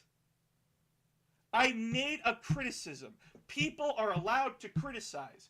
If you lose an audience because you make a stupid fucking decision, and by the way, the society has deemed it a stupid fucking decision, then they're gonna walk away. They're gonna leave you alone. That is a consequence for stupid fucking decisions. There's something called personal accountability for your actions. If people make a stupid if I shoot a man in the street because that was my decision to make, yeah, it was still my decision, but I think people are allowed to fucking criticize me and remove me or stop following me because of said decision. Like, you can't come in here and argue to me on the, oh, well, what about the average consumer? The average consumer does not have a platform like I do. Why the fuck should they care? I have used my platform to help people make an informed decision. If they continue to support the thing, I criticize it. Because I've informed you, I've showed you the evidence of said thing being bad, and you still go along with it anyways. Okay, that is your decision to make. Do not be surprised if I and others tell you to fuck off. Hi, boss. What did I stumble into? I probably shouldn't have said anything. Shadow, I've had the same thoughts as you, and I've had my worldview torn down. Okay, trust me, here's how it is a painful process. Okay, look, I get that, and I get you support that. Fuck you, J.K. Rowling, for what you said. That's all I'm gonna say on that. But however, there are people out there besides you, besides Boss, who go out and say, if you buy this game, you are transphobic and should have your entire life destroyed. Or how about we listen to the full fucking argument that they said, is that it's a transphobic thing to support trans people. Now, I am not trans myself. I am not someone that gets to dictate who's an ally and who's not. You know who does get to dictate who's an ally and who's not? The people that are being oppressed. Those are the people that get to dictate that. And if the trans community is saying, hey, it's pretty trans-fucking-phobic to buy a game from a transphobe, I'm gonna believe them.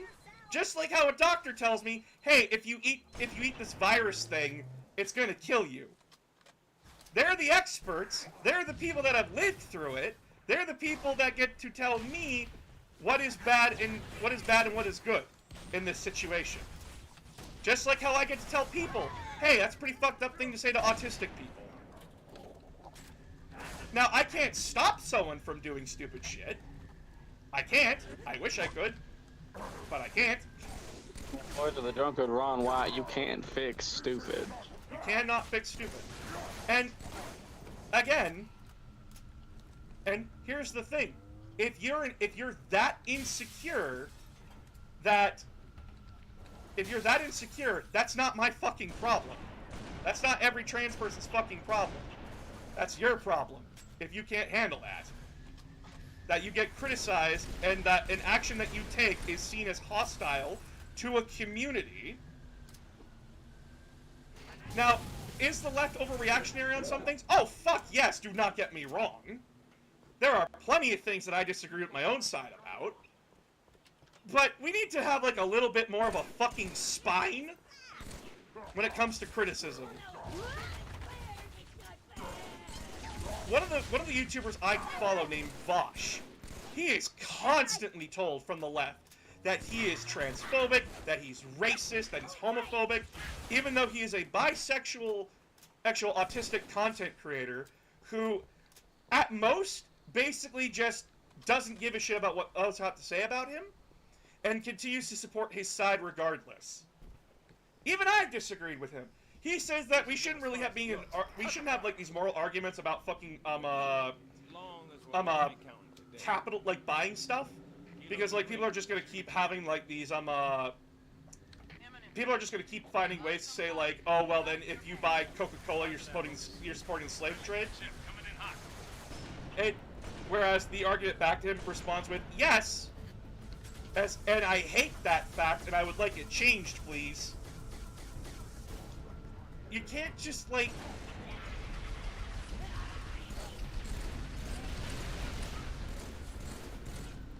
You can't get mad at a group of people who basically say that, hey, this thing is fucked up, please don't do that.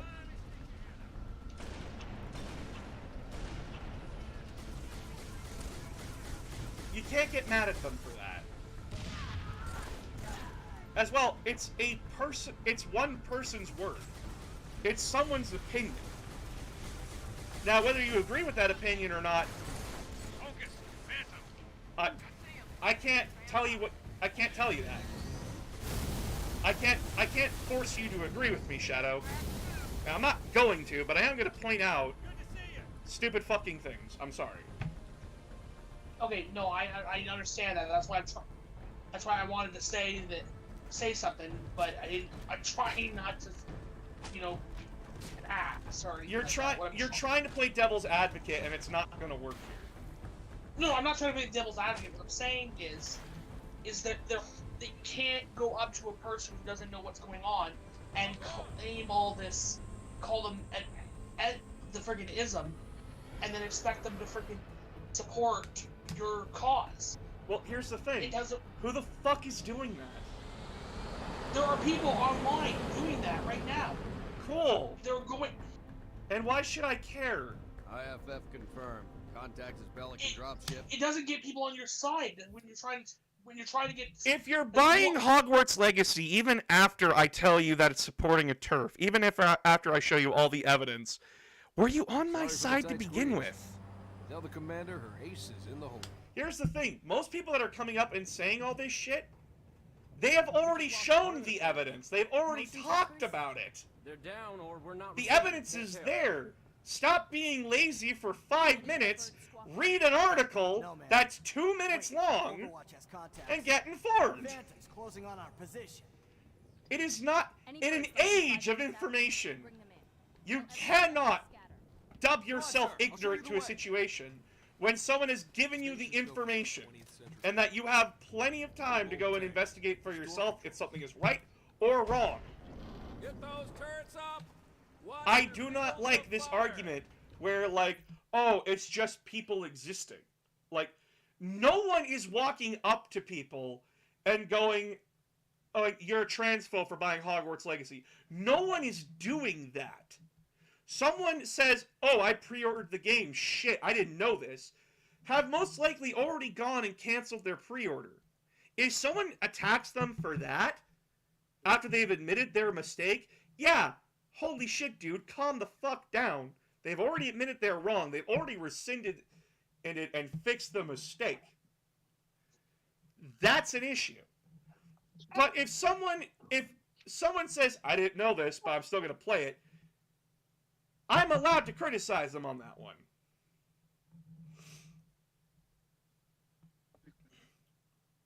Yeah, as Doctor Who Talk says, it's mainly a case of ignorant people being late to the party and just can't be arsed to look into why it's so bad. It's not my responsibility to educate you. I can give you the tool, I can give you the locations and the tools needed to find out, but it is not my job to baby you. And, Shadow, I need you to understand something here. I'm not mad at you. I do come off as, like, antagonistic. But, like, this argument that you've played out is irrelevant to any discussion because it's not fucking happening. It's a bunch of butthurt losers who don't like being criticized for a stupid decision that they made and are so fucking inept or so fucking privileged in their fucking existence, they never had to experience bullying or that shit in that way. Because they're so fucking stupid, they can't see past their own goddamn nose.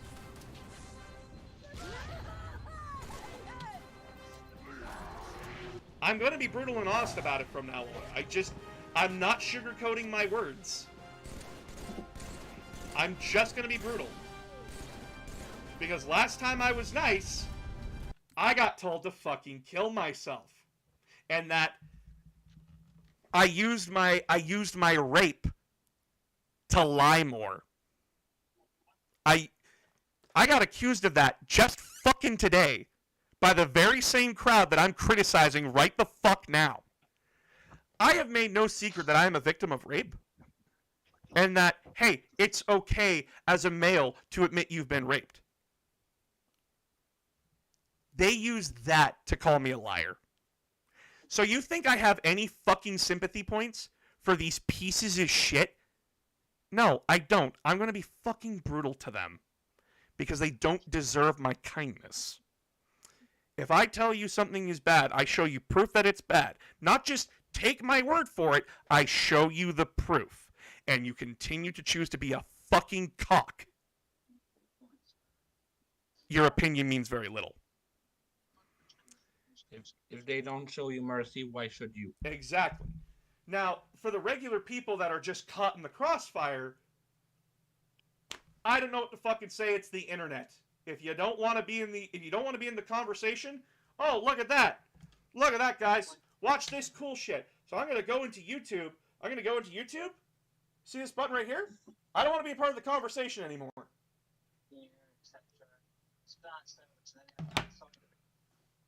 There's a button. You just leave. You walk away from the conversation. We are adults, or I assume that we know how to use a fucking phone. Or a computer. If you don't want to engage in the conversation anymore, because it is toxic, like I chose to do, I chose to walk away from TikTok for a tiny bit, because of just how fucking toxic and shit it was. We can do that. We are able to do that. Do what you need to do to take care of your mental health.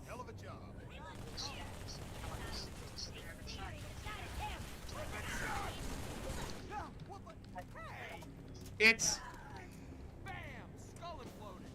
And Shadow, at least you have the balls. Shadow, take credit that you at least have the balls to come into my Discord call and talk to me about it. Instead of hiding behind the comments, hiding behind a hidden username. You have the balls to come talk to me about it and get your view challenged. You have done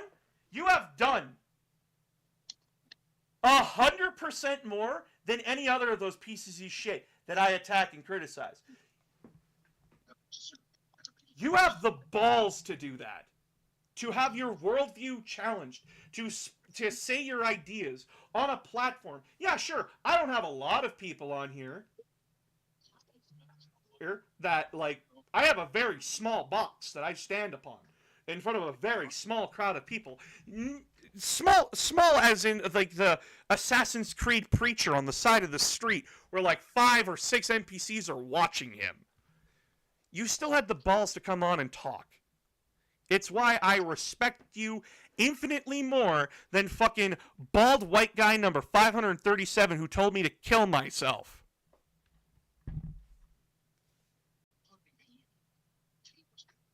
And I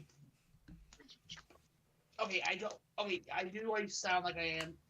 I try not to say my own opinion because I'm scared of what's gonna happen. Shadow. I don't want to. Shadow. Your opinion's gonna get criticized. Whether you like yeah, it no, or not. I don't care if you criticize my opinion. What I'm fearful of is somebody is going to take my opinion and either run with it and go jumping through the fields while blowing it up and dox me, and find my house and put a pipe bomb in it, or somebody tries to freaking destroy my life because I don't like X thing. Shadow. No, just hear me out. I've seen enough videos online of freaking people. There was an incident back in 2016. A kid's on the bus wearing a Trump hat. A Trump hat. Just because he wanted to support the president in the U.S. And what happens? The entire bus turns on him like a pack of fucking wolves. Did you watch that full video? He was being a racist, toxic piece of shit. A child sitting in the bus. A child among children got assaulted for being a jackass. For wearing a hat. He was also talking shit. I watched that video too. Here's the thing. He was talking shit. He was being racist. He was just not saying it as loud as the camera could hear. But the kids that were mad at him because he was being a little edgy shit who got his ass kicked because guess what? If you say racist shit, those are fighting words. Talk shit, get hit. Talk shit, get hit. That is what people are taught in fucking school nowadays. Because guess what? A lot of kids are not going to take shit lying down. And by the way, same Trump supporters will go straight up to anywhere else and start fights themselves. You can't claim moral purity on this one.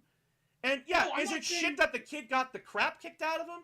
Yeah, I'm sorry. It sucks. But at the same time, he was fucking asking for it by being a toxic little shit.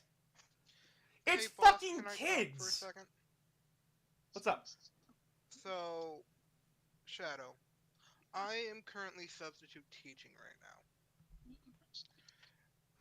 My biggest fear is being shot by the school resource officer because I am protecting one of my kids from that officer. And I spend about 2 days a week while taking care of my grandmother and going to college to finish my degree in education for mathematics so I can teach full-time at a high school. You cannot be in that sort of situation where you have to have that fear. There is. There always going to be a chance where somebody takes whatever you say out of context. No matter. Yes, but I don't trust me. Shadow. Right, I understand that, but I don't need a freaking some blue-haired bastard coming in and freaking calling my work up and saying, "Hey, this person said X thing to me," and then I get fired. I need to respond to this. I need to respond to this. The people that get fired from their jobs are usually caught saying the most horrific, racist shit possible, hanging fucking nooses in front of people's houses, or just being a shit person in general that when the company is made aware of, that company makes a personal fucking decision to fire that person because having that person on their payroll hurts their bottom line. This isn't a moral argument. This is just a company doing what it needs to do to not be in shit. Okay, what about the people who didn't say anything racist and they just and the freaking people Where? lie What about example do you have? People online have freaking said that they've gotten calls from some person claiming that they did X thing. And do they have proof that they didn't? Yeah, they got the freaking records and everything. Then they didn't do it. It's someone talking fucking shit. Yeah, and they still get fired for it. Where? Banks are threatening to freaking close if you on people. I'm sorry. Shadow, that has not happened. That is far-right propaganda. That, if you say one thing wrong, you'll get fired for it. When in reality, anybody that has been fired was usually the one being a toxic little shit. Now, the Johnny Depp case is an example of he said, she said bullshit. It is a very, very hard thing to argue, but with everything else, it's been mostly cut and dry. People who've lost their jobs were fucking assholes, regardless if they were left or right. I have seen plenty of people on the left act like toxic little shits and lose their jobs. But you can't say this blue-haired fuckwit, because there's plenty of people on the right with blue hair. It doesn't fucking matter. If you're a jackass, and your job does not want you to be a jackass because whether you like it or not, you represent the company when you are not present, even when you're not on shift, you still are a member of that company, and what you do and what you say still reflects on them, whether you like it or not. It is not, if you don't say stupid shit, you're fine. If you don't act like a fucking cockhead in public, you're fine. I can't get a job because filter, you're fine. It's just like, is there no such thing as personal accountability for one's actions? That kid who got beat the fuck up on the bus, he was being a toxic shit. That is a social consequence of what happened. Do I condone that he got the shit kicked out of him? No, but I understand why he got the shit kicked out of him. Talk shit, find out. Fuck around, find out. That's what it is, right? That's a new one. I've never heard talk shit, find out. Like, he who talks shit eats shit. He who talketh shit get hit. It's not that hard to figure out. Yeah. And like Tucker Carlson has said horrific fucking shit. He's made Nazi arguments on air and like backed them up. He has said invade Canada on fucking air. Where has he been canceled? Has he been thrown off the air? Has he had his platform ripped away from him? No. You have nothing to fucking worry about. If you don't act like a cockhead in public, you will not get hit, you will not be assaulted, you will not be treated like shit, because guess what? Most people don't fucking care that you exist in their space. I go to the bank. I have said what I said in public. Like, my stuff is for everyone to see. I stand in the bank. I am just my fucking self at the bank. No one cares. If you are an active dickhead, people are going to start caring. But you have nothing to fear and worry about. Shadow, as long as you are not acting like a cockhead, as long as you are not going up to a black man or a black woman or anyone else that is not like your race and being a dipshit to them, you're not going to get in shit. And yeah, we're going to criticize the Trumps. We're going to criticize the people that wear the fucking cult hats. Because guess what? They are a fucking cult. They are disturbing as fuck. They worship a fucking orange man. And they are all, most of them have found out to be fucking racist. I'm not saying all Trumpers are racists, but like a lot of racists are Trumpers. I'm just pointing that out. No, I agree. There are fucknuts with the Trumps side, and I agree with you on that. But you don't need to fear anything. That's what's the problem here. You're scared of nothing. The only thing you really need to be afraid of is some crazy motherfucker on either side deciding that, you know what, fuck you in particular for your opinion, and that's not really something you can control. You can't control if Johnny Magoo over there in the sandbox decides, you know what, fuck it, I'm a air out this whole playground. All you can really do in that situation is react in your best interest. You have to... You don't need to worry too much about... The moment... There are logical consequences to actions. You don't need to really worry about shit that people say as much, as long as you're not an idiot. The moment that I said that I care more about my friends and my family and those that are in my community, and I stopped giving a shit about what other people thought about me, because I am living my life. I'm doing the best that I want to do. I choose to be a positive, safe space force for those that I love. I make decisions that benefit my loved ones and those in my community. And I don't care what other people have to say, because you know what? I've been accused that I'm pro-rape and that I am pro-pedophile. You know, the person who was raped as a child. In what universe am I a supporter of that? And then I could just as easily shoot back to anybody who calls me that, because the people who are calling me that, by the way, are far-right nutjobs. I point out, with evidence to back it up, that the Republican Party continues to vote for child marriage. They continue to not vote against removing child marriage and making it illegal. They continue to allow people to look at children's genitalia to find the trans kids. Fun fact, you know what's stopping a rapist from raping somebody? A door. What's a door meant to do? A door opens. They just don't want to be surprised.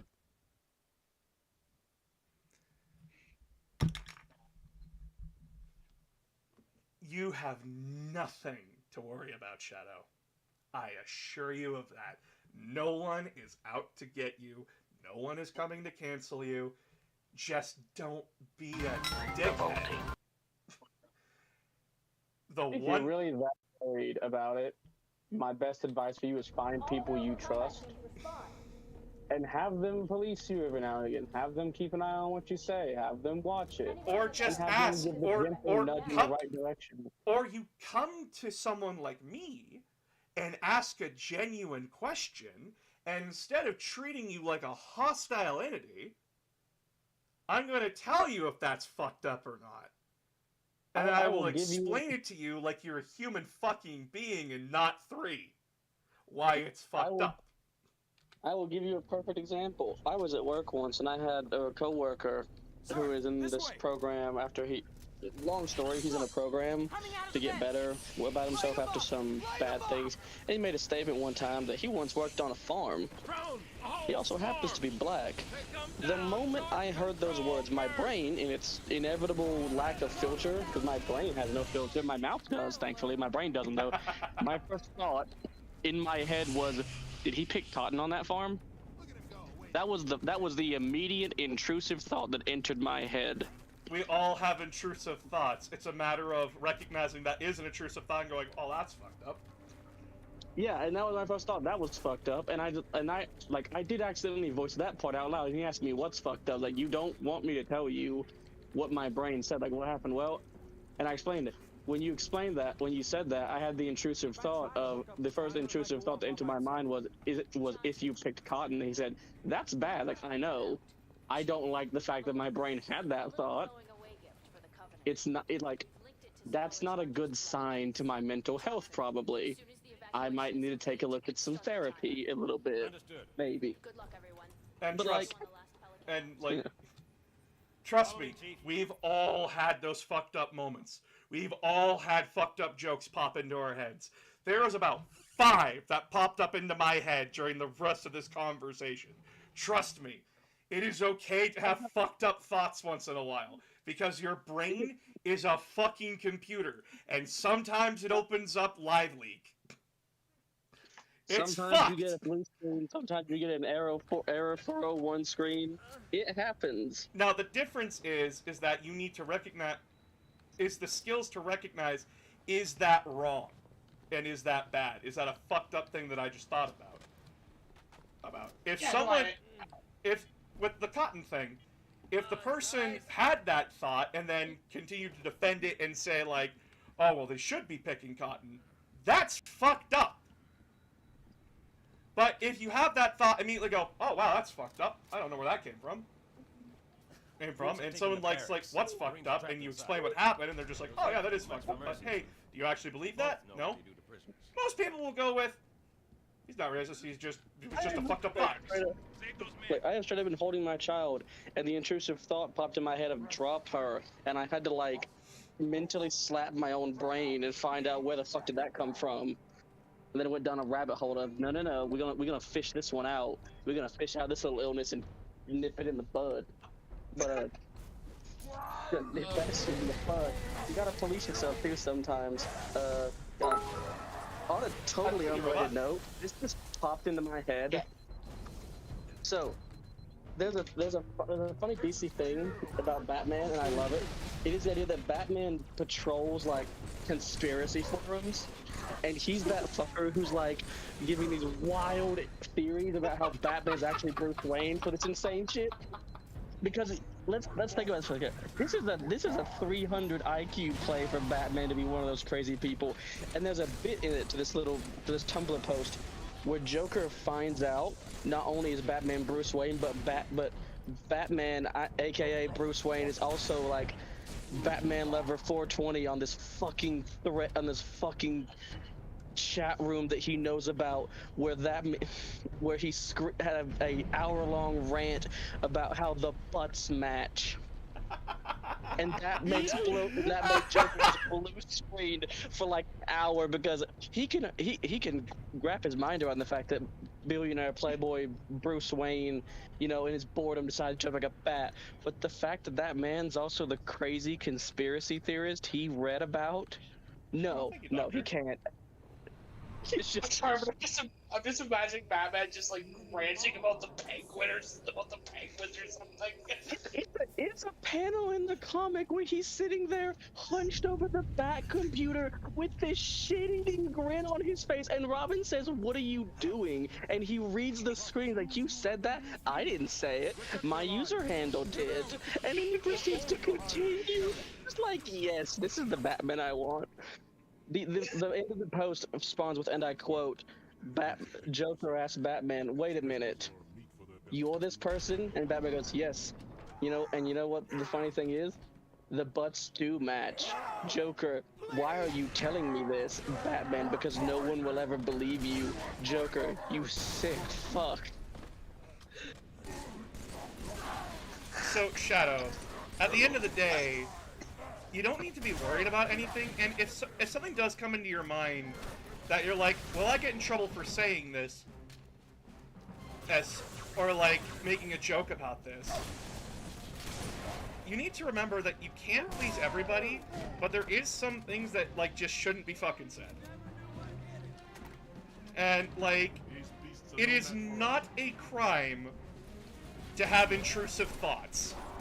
We have all had intrusive thoughts. It's a crime when those intrusive thoughts become your personality. Okay, I'll try to be more proactive.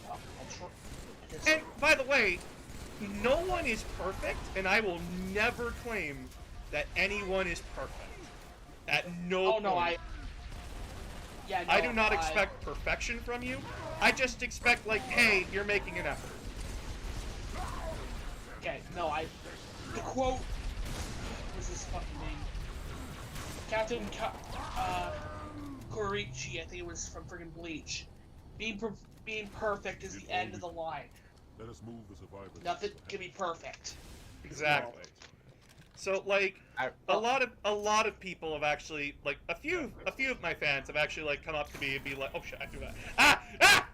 Okay, a few of my fans have come up to me and said, like, hey, so, like, I'm like, center. Do you think, like, I'm a bad person? And I go, oh, do you think Nazism's okay? No. Do you think that trans people are rapists? Inherently. No. Then why would I call you a bad person? Well, because I voted for a right-winger. Now, I'm going to criticize your decision for voting for someone who did say all that shit. I'm going to criticize that. That does not inherently make you a bad person. It's okay to be an independent centrist. I'm that. And I have some admittedly right-leaning ideas. I mostly am left on a few things, but there are a few things on the right that I fight about. I have a millionaire in my Discord chat. I made the joke of eat the rich. He's then said, I don't think that's a good idea because I'm part of the rich. And we had a 10-minute discussion where I convinced him, hey, that's pretty fucked that you're a millionaire. Not your fault, but, like, it's pretty fucked that all that wealth can go into one place, right? And he agreed with me by the end of it. The true Chad move there would have been, I don't think that's a very good idea. We don't taste very good. Because I treated him, I had a logical discussion with him that did not devolve. I talked to him like he was a human being. I of course memed, I'm gonna joke. I'm gonna have my fun with it. But at the same time, I'm gonna make rational, logical discussions. Because I am an adult who can do that. And you can't expect that from everybody. I have had enough debates and arguments with people who are way older than me that argued like fucking toddlers. And I just had to, like, accept that there's no changing their mind. They're so fucking gone down the rabbit hole. There's just no point in arguing with them. I had to do that with my own dad. In my personal opinion, it's okay to be centrist and independent. It's bad when you start becoming a fence sitter. When you start doing nothing. Or you start the best point in the case is like when you start saying like, oh well, both sides do this, both sides do that. I don't care what both sides do. I care that one side's doing it right now. Like, oh, both sides. Like, I don't care about horseshoe theory. Horseshoe theory is a crock of shit. It is. Horseshoe theory, when you really look at it, is just made up by people who are trying to hide the fact that they're not good people. And there are bad people. And by the way, if you want to know how I judge, someone for being a bad person, here, I need to pause this because I like to articulate with my hands. One, you act like a fucking dickhead. And, like, what I mean by dickhead is that you are just, like, saying shit that's just meant to be offensive because you think it's funny. Even though the rest of the, like, you can't read the air at all. That, like, hey, that's not funny. Like, that's just kind of, like, racist. Or, like, sexist. Or just, wow, you're being a piece of shit and not caring. Worse, you're doing it on purpose. You're doing it on purpose? Like, That's who it fucking is! Oh my god! Oh my god! Doctor, thank you! The second you said the name, my brain shot like a fucking neuron out of a railgun. And it was like, that person! Dave Chappelle, a person who invited a sex offender onto his fucking show. Let's fucking go, dude. Dave Chappelle invited us. Okay, so it wasn't. He invited Elon Musk onto his stage, and this is like the most weirdest thing that ever I saw. He got booed. He got booed by his own audience. For 10 minutes, they had to stop the show. Yeah, and Twitter tried to suppress it because this was like during the whole Twitter thing.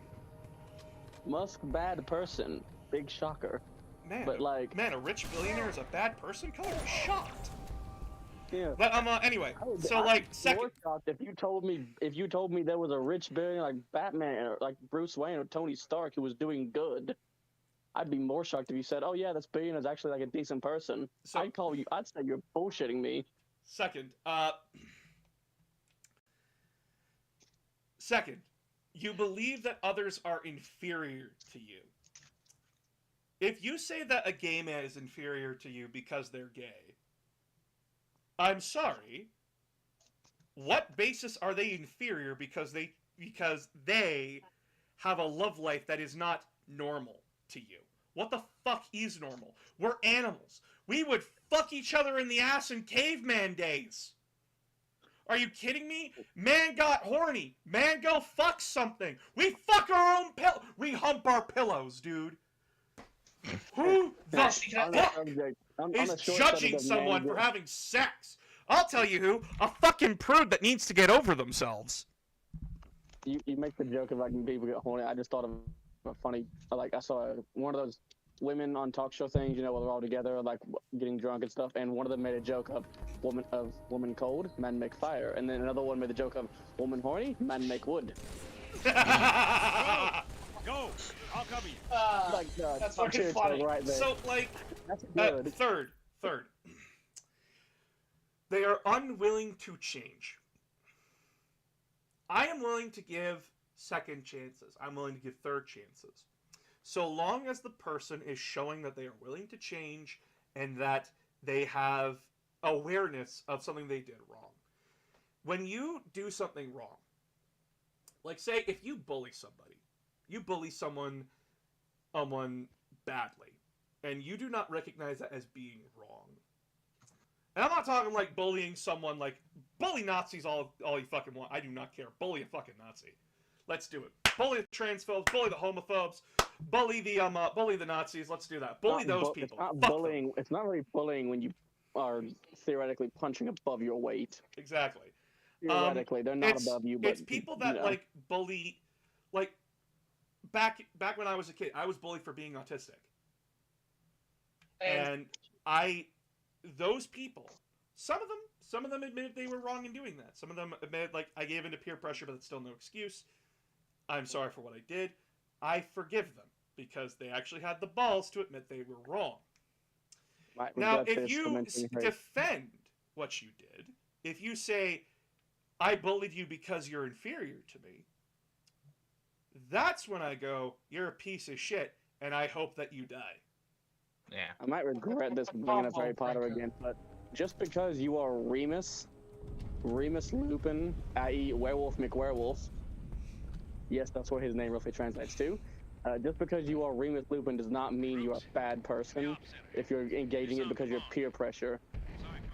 If you, like, that doesn't make you a bad person. It makes you a bad person when you're doing it because you think you're better. You're a bad person if you're a Malfoy, not if you're a Remus. And if you're a Lucius, kindly go jump off a cliff. It's life and people are complicated. I do not like the idea that life is simple and easy, and it should be. It's not. It never will be. We're all gonna make mistakes. We're all gonna fuck up. There are plenty of people who fucked up plenty of times in the past. What makes me better than others is what I should be asking myself. What makes me better than a lot of these people that I criticize and argue with, that refuse to change, that refuse to acknowledge I did anything wrong, is that I am self-reflective and I actually ask and challenge myself. I actually talk to myself. Did I do the right thing here? Am I doing the right thing? Am I talking correctly? And sometimes I don't. Sometimes I say shit that I shouldn't. And like I said, I started this conversation saying a fat, white, bald man. I shouldn't have fucking brought up his appearance. His appearance is irrelevant. That was a mistake on my part.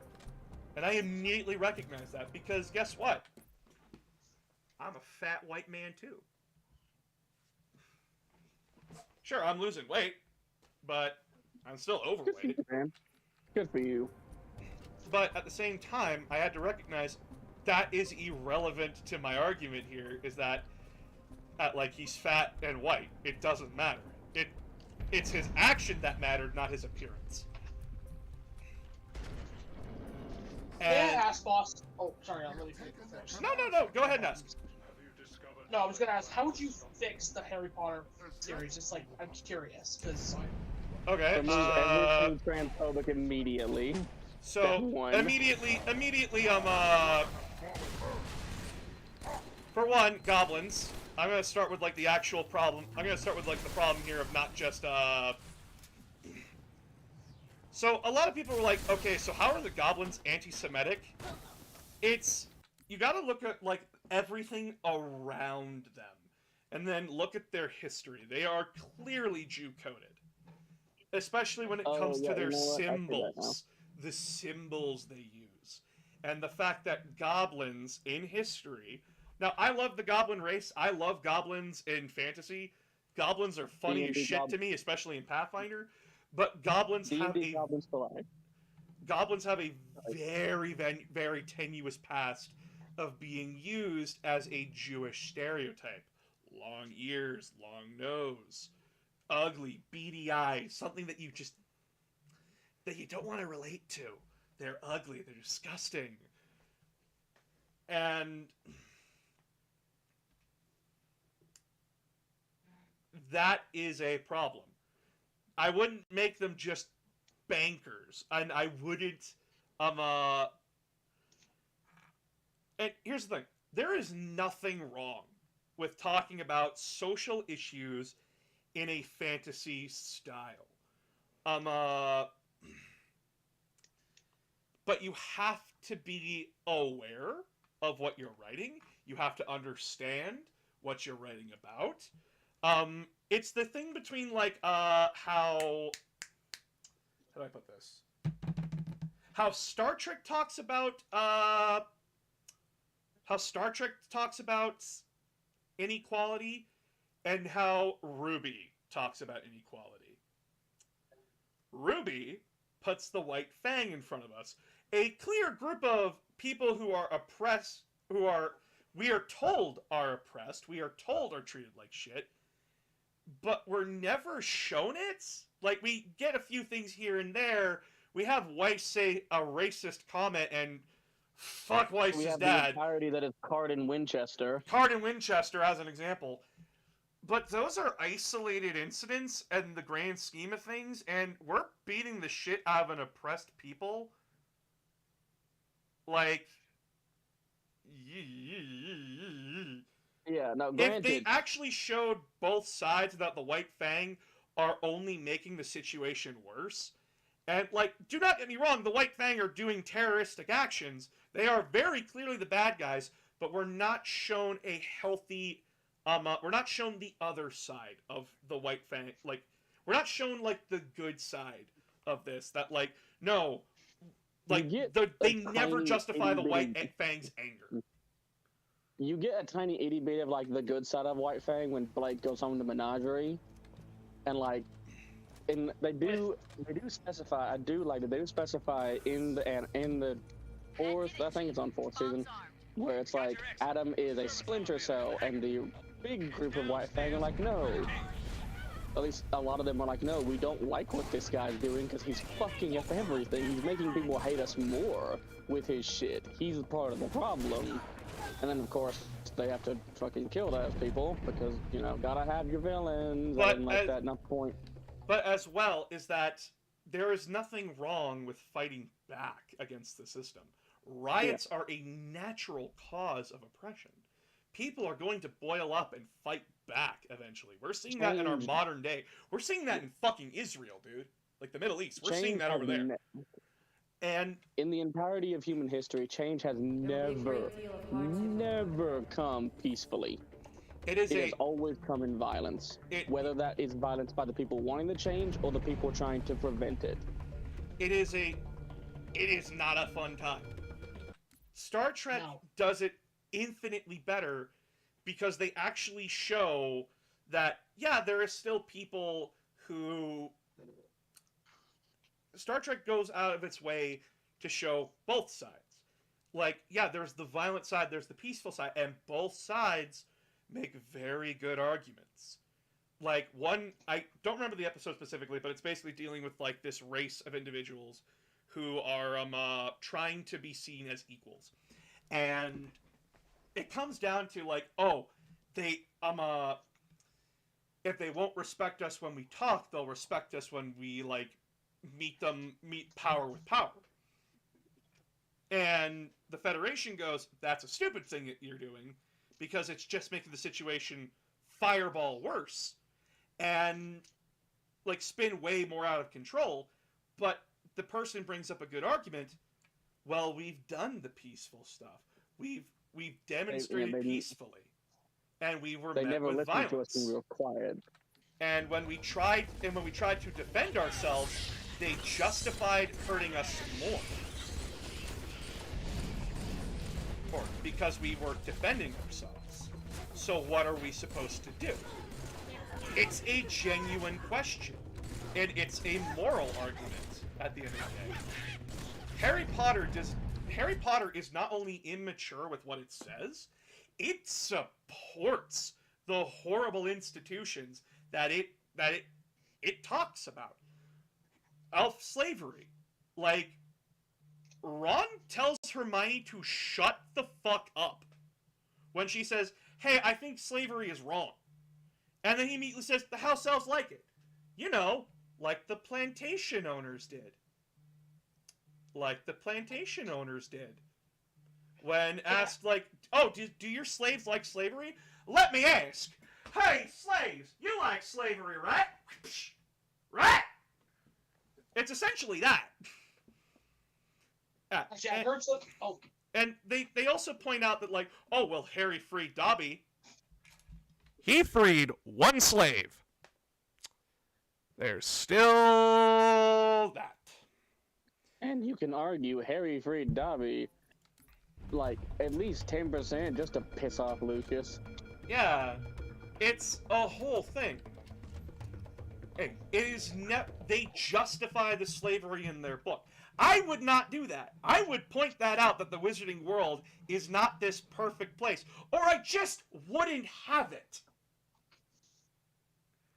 You don't have to have those things in your book. If you're going to bring slavery into it, you either take two stances with it. Slavery wrong, or you're pro-slavery. It's not like fucking GW where you have to behave to a parent company. This is a situation where the author made a decision and they chose to back it up, and when asked about that decision, they ran away from the question because they know it's wrong. And instead of saying, like, I fucked up and admitting to their fuck up, they ran away from it. Now, a lot of other people brought up, well, Star Wars has slavery. Yes! But at no time do they justify it. In fact, every time we see slavers, we're fighting them. As example, in Star Wars Bad Batch, with the Wookiee episode, a Wookiee was being sold into slavery, and what did the Bad Batch do? They shot at the slavers.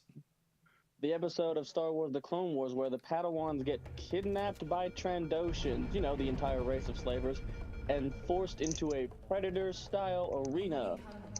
They spend the entire time beating the shit out of the Trandoshans, and we are hailed as, these are the good guys doing good things, and no one questions it because there's no point in questioning it, because if you question it, that says more about you, doesn't it? And it's good. It's good that they're kicking the ass of the Trandoshans. I don't even like the Trandoshans. I actually like the Trandoshan race. I actually like their design. I love their design. Their design is neat. I love lizard aliens. I'm sorry. Anyway, but besides the point. Now, Star Wars says slavery is going to happen, but we need to stop it wherever it does.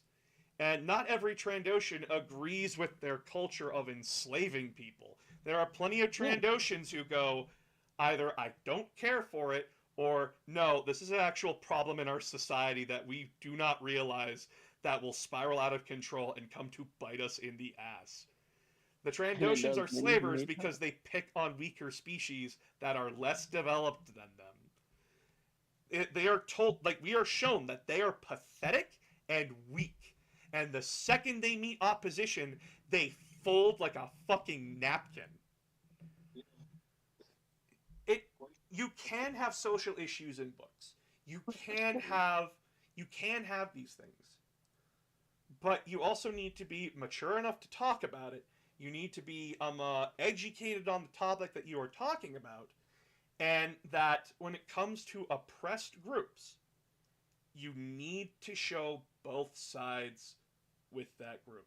You can't just have the violent group, because then the violent group just makes them look bad. You need to have... It's gray. You can have the good, you can have the bad. And even the bad side can have good points. Like, one of the things that I really like about Star Wars Rebels is how they turned Agent Callus from an Imperial lackey to somebody who joins the rebellion. Yeah, one of the first things with them. One of the first things we see him is where he is like making fun and bullying and like being a dick to Zeb because I authorized the use of those weapons on your people that were horrific. Ha ha ha ha. Trying to get under his skin, and then he realizes like much later, oh fuck, am I a bad person? It's not just that, but when he and Zeb are in that hole together, like just trying to stay warm and not die, Callus admits for why he did all that. He was scared.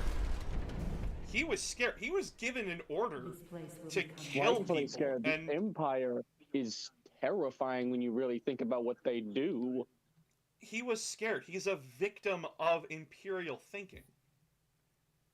When you really put down to it, anybody working under the Empire is a victim of the Empire. They are just as easily destroyed by the very system they work to uphold. It is disturbing how fast something can change on a dime in the Empire. And because the system was built by a mass maniac who wanted to rule the galaxy, evil laughter, hand-wringing noises. And like I said, if it came to Harry Potter, I'd either change it so that way, like, Harry enters the wizarding world and goes, "Why do you guys still have slaves? What? Why do you guys have slaves?" That's fucked up. That's fucked up. I would. Why are we doing this? I would give it a pass if at least, you know, like, Hermione did get shouted down more if you played it as, oh, Harry's never fucking had an education because the Dursleys were just horrible people like 60% of the time, and so he doesn't know any better. I would have taken that if you hadn't shouted Hermione down as hard as you did, you know. I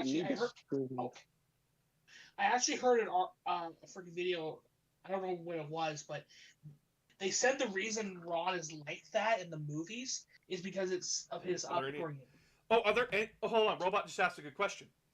So I know Ahsoka was mandated by George Lucas, but are there any examples of child soldiers in Star Wars? Ooh, that's actually very good question. So, hold on, I'll be right back. I need to use the washroom. I'll be right back. I will be right the fuck back. I need to use the washroom quick. Was Ahsoka a George Lucas thing? I know she was exclusively Clone Wars. I didn't think she was a George Lucas exclusive. Yeah, no, I thought she was just part of the freaking Clone Wars. No, let me explain. So George Lucas mandated that for like Clone Wars that Ahsoka be a child. Oh, so that he wanted way the Padawan when angle. so that way when Anakin was training her, it would explore the impact of how child soldiers grow up in war and explore that. Because that is something that still very much happens in war today all over the world. Yeah. But I'm going to wait for Boss to get back because I've been rewatching Star Wars Rebels recently. And I have Ezra's two really good examples. Ezra's a perfect example of child soldiers too, given how he's raised and how he's having to fight for his freedom, and what that does to a person. Like the Jedi in KOTOR and stuff are like very different from the Jedi in the movies and in Clone Wars. Now, granted, I'm not a big fan of how the Jedi usually act and behave, the whole like moral high ground handling thing, but that's because I'm one of those people who fully believe that bullies should be outright punched. I'm a believer in violence, and I'm a believer in, shall we say, permanent solutions to certain problems that are very bad. Well, I'm gonna sound like an idiot, but I'm an advocate. If you freaking 100% murder somebody, you should just take it out, like, as a bath. So. Okay, Boss, I'm back. Can I start off here? I'm back. I would love to start off because I've been rewatching Star Wars Rebels, and I have two really interesting topics to bring up with child soldiers and Star Wars. Okay, so I'm gonna start us off on this one. Okay, child soldiers in Star Wars. The clones are child soldiers. They are literally made to die. They are children who are fast grown to be adults so they can die in another person's war. Those are an example of child soldiers. They are programmed from birth to be soldiers. There's the Imperial Academy, where young children are trained and brainwashed into being cogs in the machine, being pilots, being stormtroopers. They are being indoctrinated to join the military, to die for the Empire. A child soldier is not just someone who fights and dies on the battlefield. A child soldier is someone who is inside the war machine. It does not matter if they shot a blaster or not. They are a part of the military. They are child soldiers. Now, the Jedi are also guilty of this. They put children in war. Ahsoka is 13. She is barely a teenager when she is thrusted into the middle of a galactic war where she has to put soldiers, men, in the line of fire under her command. She is 13 and is a commander. Something that even today, like being a commander of a military force, you've got to have experience under your belt to do that. She's just thrown into it. And like, there's a whole episode. There's a whole when you really frame back the episode where like she fucks up in a combat situation, like where there's two of them, isn't there? The breaking of the Ryloth blockade. Yeah, that one, and there's another one where she's on Felucia, and she's like, her squad is like pushing the clankers back and everything, and Anakin's screaming at her, "No, you fucking idiot! You're getting lured into a trap. Listen to me." And she's like, that is how a 13-year-old acts, throwing a tantrum. Yeah. And then she gets immediately shown the fact that she would have gotten run over. Yeah, and like Star Wars has plenty of examples of child soldiers. And then if we're gonna go like even further, Finn is a child soldier. He was kidnapped from his family and raised to be a soldier. He was brainwashed from birth. He is literally useless anywhere else. All he knows how to do is clean and hold a rifle. That's all he knows how to do. And the only reason he broke away was because his best friend died in his arms. That's the only reason. Oh, his best friend? Yes, the soldier that wipes his hand on Finn's face. It's an expanded material, but too far underground. They basically say like, "Oh no, that was Finn's best friend." Chief's got the right idea. I didn't realize that. I just felt like seeing it in general was enough to shock him out of it. So but to be fair, that's terrifying. I have two really good examples about how Star Wars explores child soldiers from their TV shows, if I may. Yep. So it basically takes place during Star Wars Rebels, which is hit or miss in some episodes. Yep. But there is a commander and recurring character named Jun Sato. His nephew is, well, once his brother dies, his nephew takes up the leader of his rebel cell, which all that's left after his family is killed is him and a bunch of other children, to where Ghost Squadron has to go in and convince these little children to evacuate from a planet or face death at the hands of the Empire. To where the kid literally kicks everyone off of his ship to run a suicide bomb into an Empire Star Destroyer. And he is saved at the last second by his uncle. Because he refuses to leave his own and retreat. And he was forced there because of the Empire. Versus if we look at Saw Gerrera and how he became a child soldier during the Clone Wars and became a complete fucking lunatic as the Clone Wars went on and into the rebellion. To where Saw Gerrera was a character introduced in Star Wars The Clone Wars during the Alderaan Liberation arc, where he, along with his sister, led a rebel cell along with the Separatist senator's son, what's his name, Lux Bonteri, into liberating Alderaan. It was a good example of it was a good example of different countries, or in this case planets, or governments, influencing the politics and decisions of another independent planet. Yes, and the Jedi were there because it wasn't a Republic mission; it was a Jedi mission to actually support. Gorilla trading them or something, right? Or am I thinking of a different one? Because they were a carousel. You would also remember him from not Bad Batch. Rogue One. Yeah, Rogue One, where he gives the intel for where they find the Death Star, or the plans for the Death Star, and that's where he died. But in between that, he has a few episodes where he appears in Star Wars Rebels, where he is shown that he commits mass atrocities, and it's nothing but the mission, nothing but the end goal. To where the entire topic around him is, it's not why we fight, it's how we fight.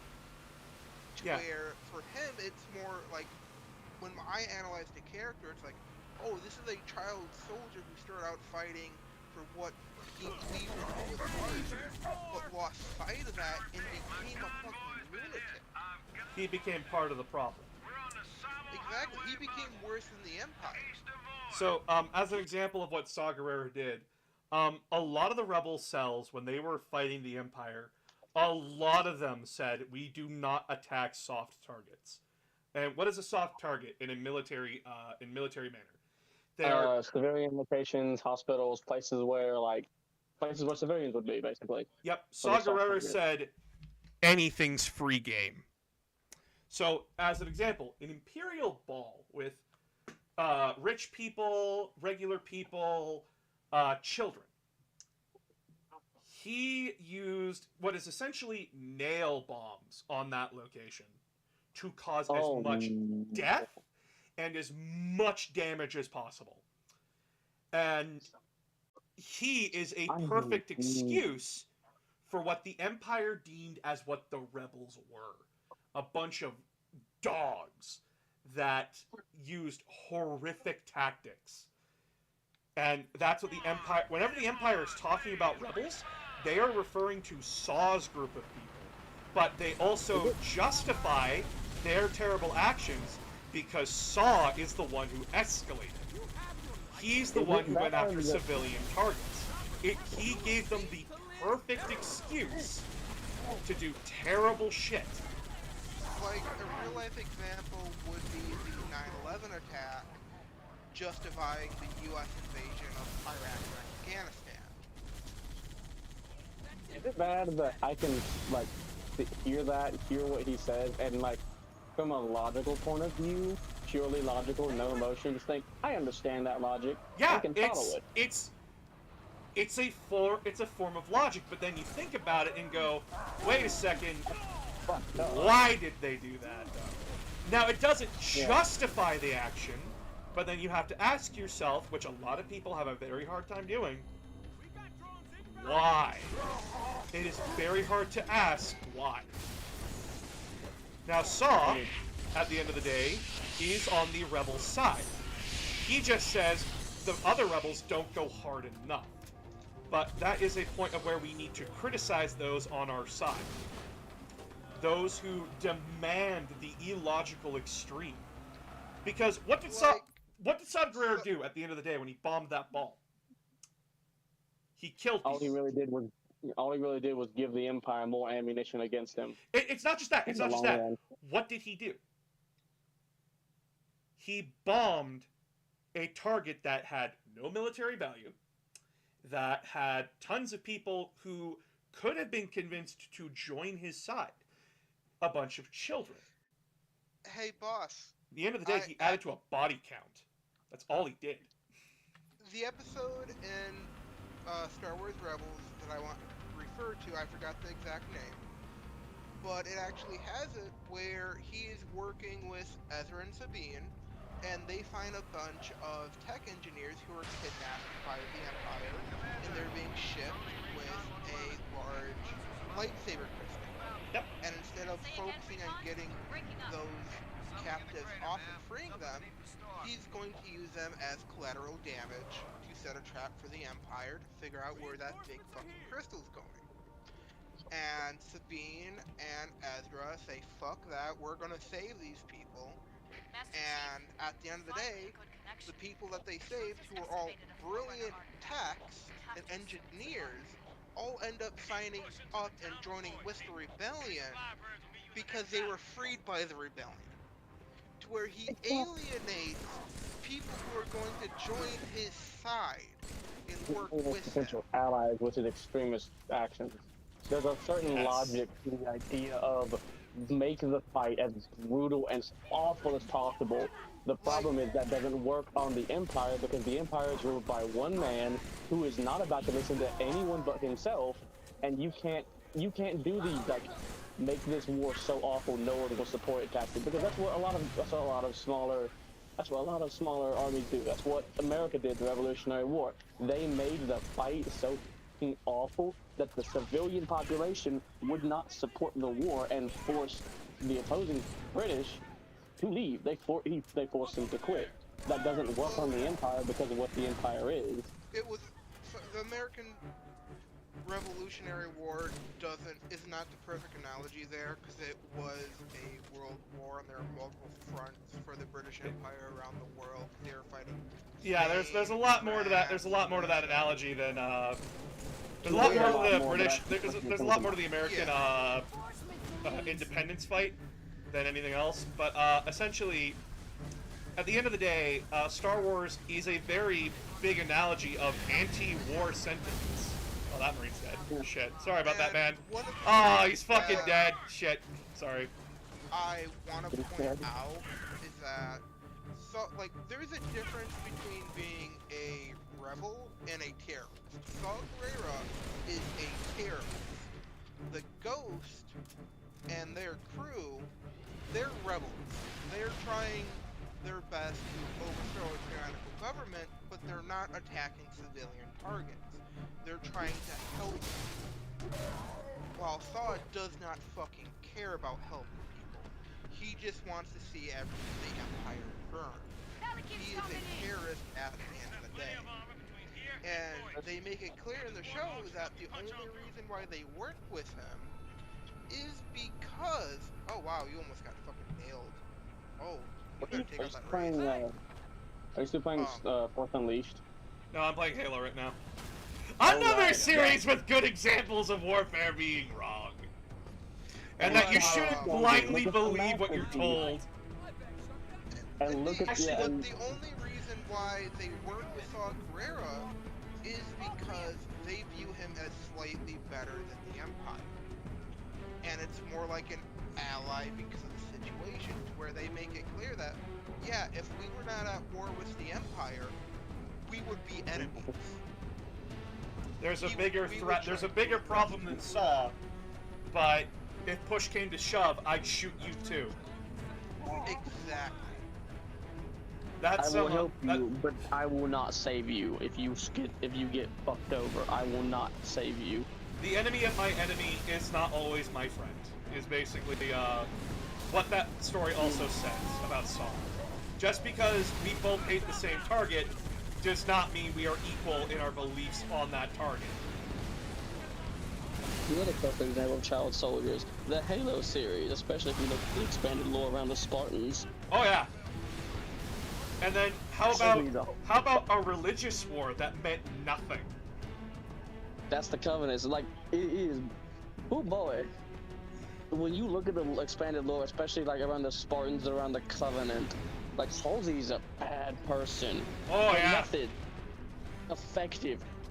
Astonishingly effective, and you can confidently state that if she had not done what she did, humanity would never have even had a chance of winning. She's still a bad person. The actions do not justify the means. Well, the means do not justify the actions. Yeah. It actually kind of reminds me. That's me. Sorry. The end result does not justify what she did, especially when you take into account that the original Spartans were meant to be used on other humans, i.e., insurrectionists. Yeah, sorry, Robot. It's the ends. The actions do not justify the ends. It kind of reminds me of the Dragon Queen from King of Thrones. That's what it reminds me of. Yeah, Daenerys. She was good at first, and then she went crazy for a little bit. They needed to show off her actual craziness a little bit more. I'm gonna die. Yep. What difficulty are you playing on? I'm playing on normal. Yeah, that's fair. Normal gets kind of rough too. But yeah. So Halo is the perfect example of that. The galaxy is not as black and white as we think it is, especially when it came to the Human Covenant. Now, the Human Covenant War happened because of a lie. And not just because of a lie. Oh my, wait, sorry. What's going on? Sorry, You just got I charged a chopper into a chopper. You charged the chopper into a chopper? I died. It was funny. Okay, so, the Covenant... So, for the longest time, the Covenant belief, a lot of people, the Covenant religion states that the Forerunners are gods, that firing the rings will bring salvation to all. Now, the Covenant is the perfect example of an imperialistic, religious entity that was terrible. And then the book Halo Contact Harvest expanded on, well, basically showed the characters of Truth, that would become Truth, Mercy, and Regret, that their religion was wrong. And it was based off of a single translative error. Reclaim. Yep. What they they thought reclaimed, and it translates to reclaimer. Reclamation. Yeah. They mistranslated, and they then asked, okay, then who is to inherit the galaxy? And when they heard it wasn't them, they went ballistic. It wasn't. They didn't go ballistic at first. It was imagine this. You, your whole life, I'm going to use Christianity as an example. You, your whole life, worship God. You worship Jesus. And then Jesus comes in front of you. Jesus comes in front of you and tells you everything that you believed was a lie. Your own Messiah tells you that you're wrong. And that's not what he said. That would shatter the psyche or beliefs of everyone. That would break a lot of people. And Truth, Mercy, and Regret fucking panicked.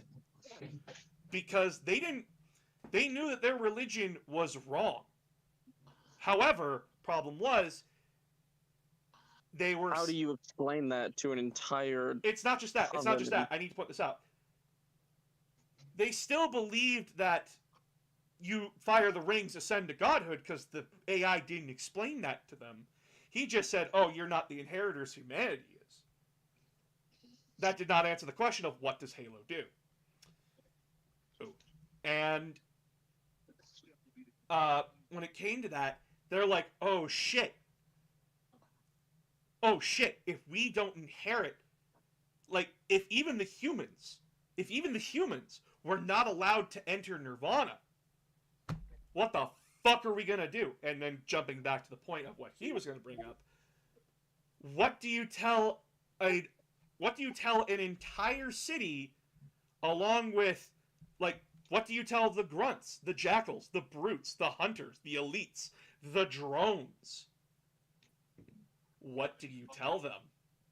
What do you say to them? Yeah, everyone would pretty much shoot you on the spot now, wouldn't they? Yeah. Because, oh, you mean to tell us that we fought and died for hundreds of thousands of years for nothing? For nothing. Best result, riots. Worst result, you get declared a heretic and shot on sight. Worst result, there's riots and they turn the entire freaking planet into who's heretic and who isn't. No, it doesn't become just that. It comes down to like, oh, fuck me. What does this do to our society? And we saw what happened to the society. The whole thing in Halo 2 where the prophets betray the elites, that's essentially what happened. What would happen. It's just that the prophets wouldn't have the brutes to back them up. The brutes themselves would also be like... The only reason why they betrayed the elites is because they knew that the elites would be eventually smart enough to figure it out. And then the brutes, for all their good, the smartest brute that ever existed was Atriox. Because he figured out the trick. But like, yeah. He didn't figure out the trick, he just became disillusioned. Well, there's a fair, difference. He but didn't he figure was out the trick, he just became disillusioned with the religion, and then his disillusionment was proven right. He had a feeling, and he went with his gut feeling on the problem. He just happened to be right. Happy coincidence. Still the smartest brute that ever exists. Oh yeah, I love Atriox, he's great. Anyway, I really hope we get to fight him in the next Halo game. I really hope we get a chance to fight him. Dave, dude? Yeah. He's the brute who he is the brute who in his first appearance beat the shit out of 3 Spartan 2s. Yeah, no, I'll agree, yeah. He, by the way, just to describe something, he broke, Douglas's shoulder with just his bare hand. He broke a Spartan 2's shoulder with his bare hands. While in armor, by the way. Well, like, he crippled Douglas for a time. Also, by the way, played by John DiMaggio. Really? Yeah, played by the same guy who plays Bender in Halo Wars 2. They changed his voice actor for Halo Infinite. I'm kind of sad about that, but... No, you know what that means? You know what that means? That means Jake the dog crushed Douglas's shoulder. That means Bender. That means Bender bent a fucking Spartan. Human breaking everyone, because they are friends. No, I can see it now. I can see it. Atriox's like mentor, whatever his name is, I can't think of it. It says, Atriox, you can't. Do you know they ever made a sequel to Ghosts of Onyx? Yeah, they did. Like Atriox, we actually did get a sequel to Ghosts of Onyx, and it's a terrible fucking book in my opinion. What is it? Atriox, you can't bend a Spartan. Atriox, you know that, and I know that, but this Spartan doesn't. So canon-wise, it's called Mortal Dictata. And then, if you actually want an actual sequel to the planet Onyx, there is Legacy of Onyx, which does not focus on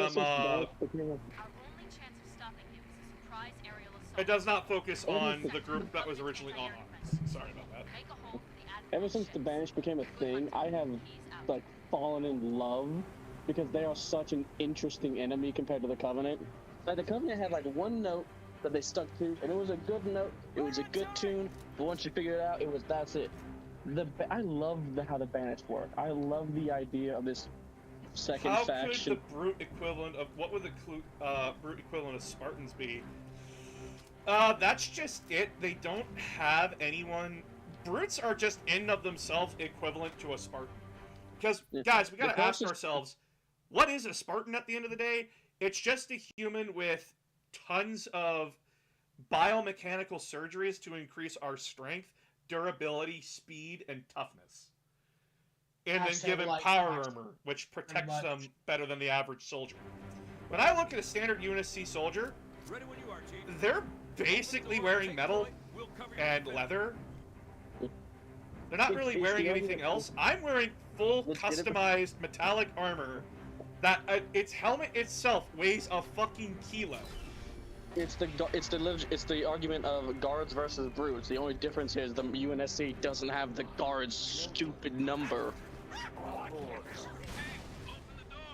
Like that's the argument of a Marine versus a brute. The only difference here is that the Marines do not have the guardsmen's stupid amount of bodies to throw at it.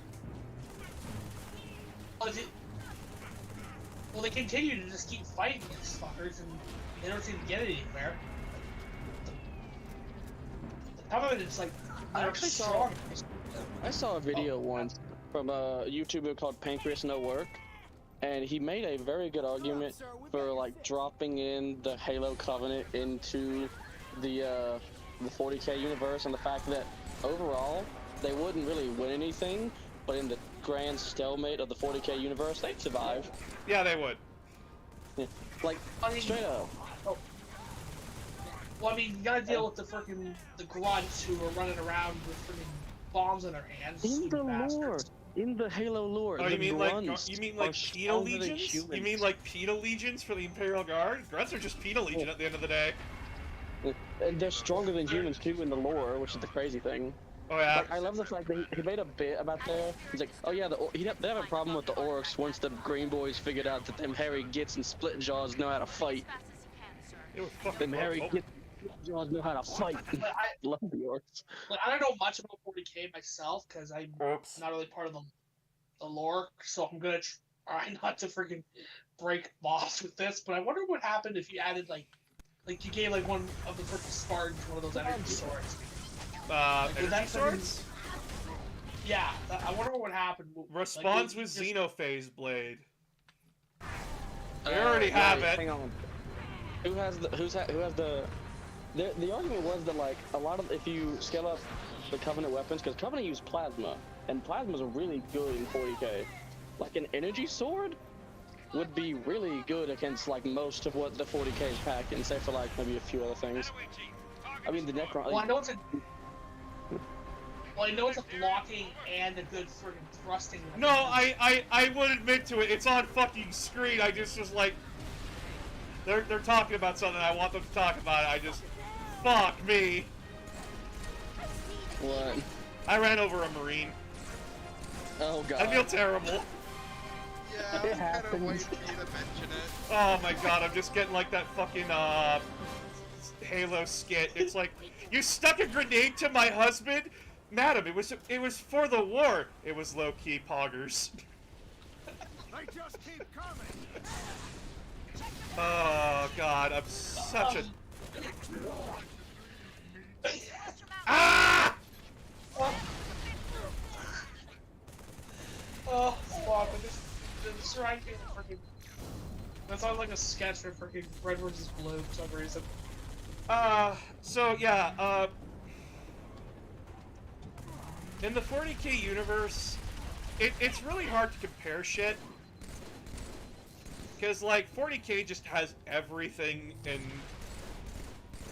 it's fucking stupid. Like, half the weapons in it, like, scientifically shouldn't work. Or, like, horribly hurt us as human beings. Like, for example, the bolt gun, no sane person would ever wield that fucking thing. And that, like, if anybody did shoot it, even a bolt pistol, it would break our fucking shoulders. I do like the fact that he made the argument of, like, the Forerunners from Halo, and how they would just completely run over literally everything. Yeah, because they had a complete understanding of science and black holes. My favorite bit is when he talked about how in one of their books there was a short sentence about how some guy had made a separate dimension full of infinite energy and he was using it to power a science experiment. Like that just, was a low-key... Like that was just some kid with a fucking potato battery, but it was a whole universe. Fun fact, the main villain of Halo 4. You wanna know a fun fact about him? The Didact? Yeah, the translation for his name is Hardass. He was nicknamed by his students as Hardass because he was just a little bit too strict. That's bad. That's actually badass. I like him more as a villain now. I gotta agree with you on that one. Like, that note, I like him more now, ever so slightly. And then he also did his third video, which is about how the Flood could, not would, could dominate the 40k universe, but that depends highly on the important question of where do they spawn? Where's their spawn location?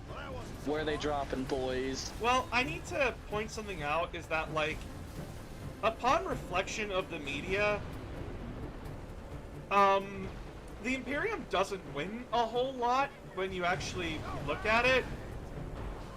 They lose a lot more than they gain. It's just that the universe is so big that it doesn't fucking matter. But the best example is the Taros campaign. Which, if you don't know what the Taros campaign is, I do not blame you. It is a Forge World campaign. It's even, like, kind of not known in the 40k community kind of thing. The Taros campaign was an engagement between the Tau Empire and the Imperium of Man. And it shows just how fucking inept, incompetent, and bad the Imperium is. Especially how broken their systems are. So, planet goes against the Imperium. It joins the Tau Empire. How do we get it back? Well, we conduct an invasion, okay? Well, standard shit. We need to send in at least 18 regiments to get this planet back. I can only give you 10. And 2 are going to be late. Okay. I need at least 3 Space Marine chapters. 1 Space Marine chapter responded. They offered a company. Oh, okay. Okay. I can pull some strings and get a Titan Legion. Sick. Allow me to tell you how this campaign goes down. Imperials arrive in system. The Tau fleet, nowhere to be found. Okay, we'll just start landing troops. Oops. Taus pop in as soon as the Imperials are in position to start unloading their shit. Tau and Imperials start engaging in space. 2 regiments don't even make it to the fucking ground because their ship gets blown up. That leaves us with 6 regiments.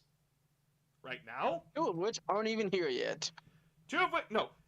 We had 10. Oh, no, you're right. 8 were there. Yeah. We're down to 6 at the start.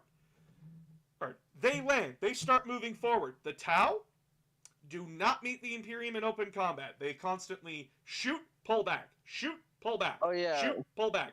Keep luring them into death zones. The Imperium doesn't stop to think and re-strategize. They just keep pushing forward like a bunch of idiots. The Space Marines land in sector, proceed to get their asses kicked, pull out, tell the Imperial commander he's an idiot, and stop fighting from there. The Titan Legion loses 1 Titan. They push out like a bitch. Leaving the Imperials all on their own.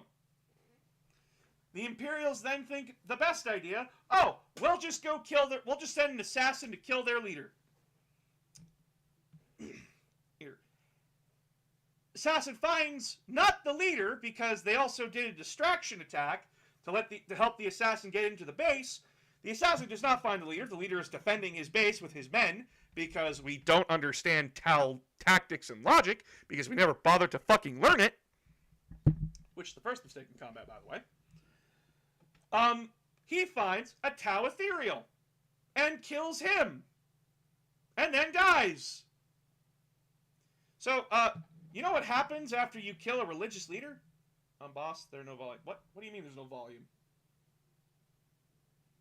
Never mind. Okay, so Tau go into the depression state for like 2 days. 2 days that the Imperium could be using to make gains.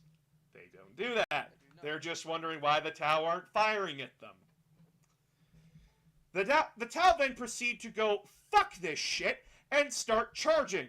They have completely changed their tactics from pull back, shoot to overwhelming annihilation.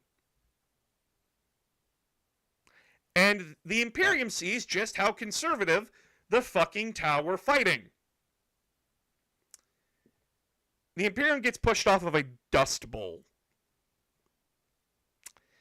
By all accounts, By all accounts, the Imperium knows they could steamroll the Tau. It happened once already. Damocles Gulf. The entire Tau colonization project, the second sphere expansion, gets fucked royally in the ass. And it only peters out because the Imperium are so fucking inept and incompetent. They can get rid of an ass sore on their ass. But they don't. Because they prioritize other shit. Because they're so big that they have to. I thought the argument against why the Imperium doesn't... I thought that... Yeah, brain, hang on.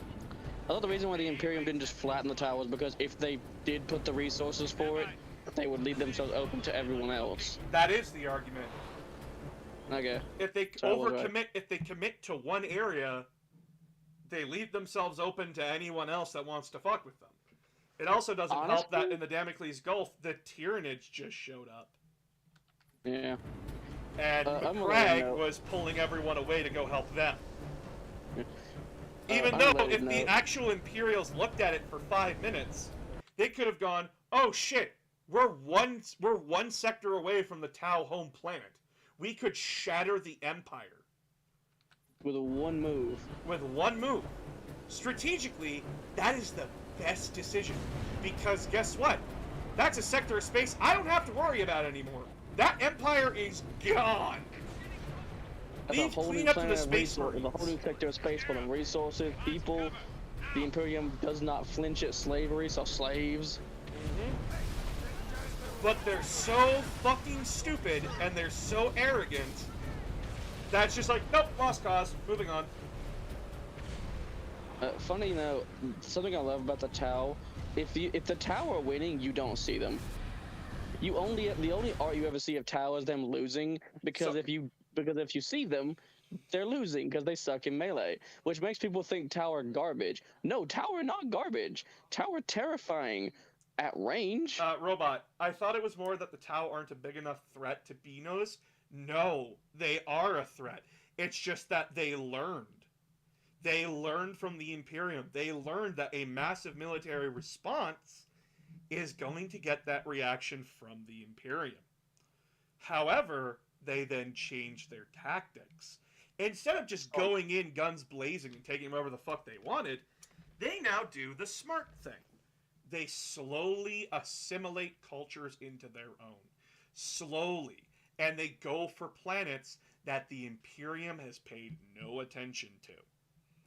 And if you're on some backwater agri world, the Imperium hasn't given you so much as a fart of your existence, and suddenly this group of blue aliens comes in helping you, medicine, food, anything you could want. What are you gonna do? They aren't even shooting at you. They aren't even like declaring your religion wrong. They're like, oh hey, you are free to worship the Emperor as you see fit. There's literally nothing wrong. There's literally no raw deal here. What are you gonna do? Are you gonna go with the faction that doesn't even care about you, that treats you like a discarded fart? Or are you gonna side with the people that actually give a damn? You know? The Tau are not a threat to the Imperium in a... Just because they aren't shooting at you doesn't mean they're not a threat to your empire. Arguably, the Tau are a bigger threat than anyone else because they pose the ideological threat. They are the hidden, silent enemy that you don't realize that is there until it's too fucking late. And a lot of the time, it's just not worth fighting them. Because, guess what? Getting the Tau make a good argument. There's 1,000 other things that are going on that you could be wasting your time with us is not a good idea. And they're usually right. They learned from the Imperium's mistakes. Now, the Tau Empire itself is also not a good faction. They used to be, and then people complained about them, so GW had to give them something wrong, which is the fact that theoretically the Ethereals mind control people. Yay, pheromone control, I love it. I don't like that. I wish people hadn't complained. I like the idea that you had this... You could have had this brand new faction a that was naive hopeful. empire. A naive empire. Exactly. It would have been perfect for them to be the good guys, and then as you build the world, as you get to like 12th edition and it's like 50K, you can have them turn into these jaded empire that's been beaten to shit, and then you get your back. It would have been perfect. Or putting it this way, what the Imperium could have been. Exactly. You could have had a perfect mirror to this is what the Imperium almost was. This relatively good empire going strong, doing relatively good things, and then it fell apart. But no, people complain that, no, we don't want a good guy in our universe. At least we still have the Farside enclaves. Which are horrifically racist. Oh, they are? That's what oh, really? Yeah, they're horrifically racist. Oh, why can't I just have a nice thing? You can't have nice. Why is 40K just not letting people? Why because it's a shit place, and it's advertised that from the start. I know, and we like it because it's shit. Why can't I just have the naive empire already? Why can't I just have a little bit of that? Because sometimes it's fun playing the villain. You don't have to tell me. I want to play as a minion to an evil villain. Not like bad person, but like still evil. I want to play a mutants and mastermind game where I play the power level 8 mini boss to the big boss, and my goal is to stall the hero. I'm not expected to win. I'm expected to be a nuisance. Oh, that bird's a coward.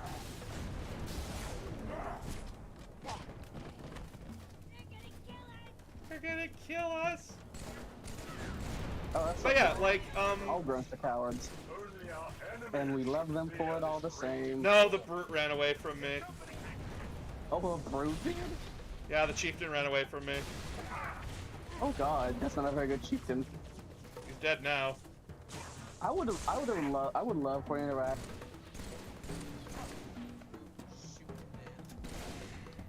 So, I did see this one video, where it's like universe versus universe, and that I hated this one argument, because the guy said like, well, if we put like Star Trek against 40K, we have to put them on a neutral plane, so 40K can't have its warp drives. Why not? This is a scenario in which we pit both sides against each other at their max power. So why can't the Imperium have half its shit? That's not a good argument. If we're ignoring like half the things that make the Imperium a threat, they're not a threat anymore because you handicap them. I didn't like that argument. And like I admit comparing characters and shit is very hard. Like Death Battle is the best example of that. I have seen tons of people say Ben 10 should have won his battle against Green Lantern because da-da-da-da-da, not realizing for a fucking second that Green Lantern has influenced the the universe before, just like Ben 10 did.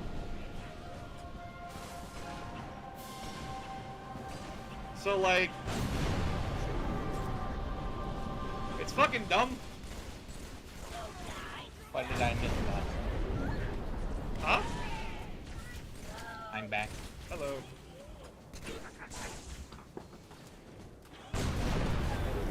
I'm gonna refill water. I'll be right back, guys. I'm gonna use the bathroom and refill my water. Okay.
to buy my own fucking rice cooker, because rice cookers are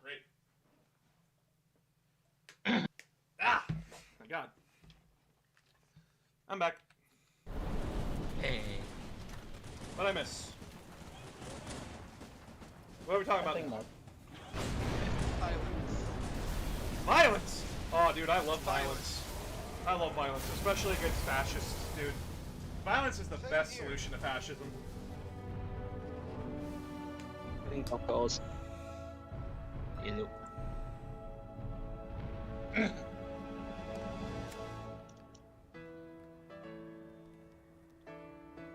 I'm still working on my ghost minis a bit.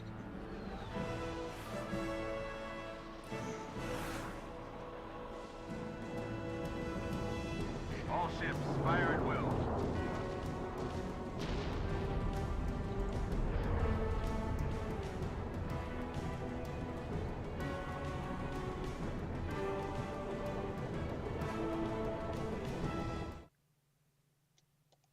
Anyway. Brain function.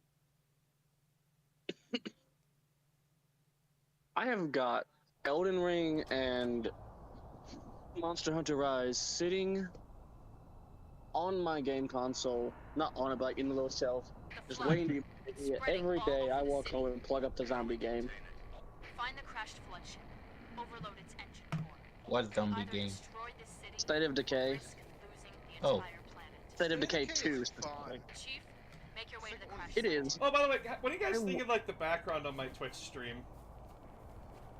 Let me check. I can't tell because if I start trying to watch the stream, I'll. Oh, new color. Oh, new color. Yeah, I like it. What is it? It's a lot more pleasing, isn't it? It's a soft, relaxing color. Yeah. That's good. Anyway. Maybe some different color combinations could be tried later on, but it's the pattern Well, right is now, good. it's actually a thumbnail. It's actually a thumbnail for my Mega Man videos. I just really like the pattern. Ooh, Mega Man. Yeah, actually, I could show you guys. Hold on. So, I actually have all of my art saved by my artist on my folder. Yeah. So, if I go here, it is this image. Boss, are you hyped for Battle Network Collection? Oh, baby. Oh, baby. With rollback netcode? You have no fucking idea how much I want to suck the Capcom executive who made that decision that said we are making a Mega Man Network Legacy Collection. That fucker that greenlit that idea, the guy who brought it up in the board meeting, the man, woman, or person that thought about that idea, brought it into the boardroom and talked about it. The Chad sucking their dick. It was supposed to come out earlier, but Got delayed. according to some to how things went, those executives found out about there was already a competitive scene for this online with ROMs, and that some people made a rollback netcode for the game. Darkblade, And this is why the game was delayed. They just want. Can we please add that? So I'm gonna gush for a second here about my artist. Livefry? Oh my god. Oh my fucking god. I know he's not in stream right now. But this man, this beautiful motherfucker. I love this man. This man is great. Every time we have worked together. By the way, he undersells himself. His art is cheap to buy. Which I like at one point, but at the same time, he is underselling his fucking talent. He is underselling his fucking talent. I love this man. Like, holy shit, this man. He does great. Not this one. This was someone else. This is amazing. I love Livefry so fucking much. He's just so wonderful to talk to. He is a great individual, and his art. Every time I've talked to him about what I've wanted, he has given it to me very, very easily, and like, oh my fucking god. He just gets what I want. Oh my god. And oh my god. He's just like art. he did this. No. He did I did not ask him to do this. He made this for me. Oh my god, it's amazing. I love this man. And by the way, like, I go out of my way to actually tip him a lot more extra because he just fucking deserves it. Like, my character now for my videos that I do essays on, I have been asking him to, like, make all these different emotions that I can use, and I plan on later to, like, become, like, a PNG tuber where I have, like, this as my character model. And, like, I just love what he's done. He does such good work. And, like, my favorite out of all these is the most subtle. It's this one. I just love this one. This is my favorite. This is just, like, stunned into silence. I love it. That's a good one. That's a good one. This is my favorite one. It has your energy, boss. It has my energy. It just captures me because there's just... When I reach this point, this is, like, the funniest point for everyone. And, I just love it so much. He's so good. And then this one. I just told him to, like, put in some monsters from whatever the fuck. I didn't know this one.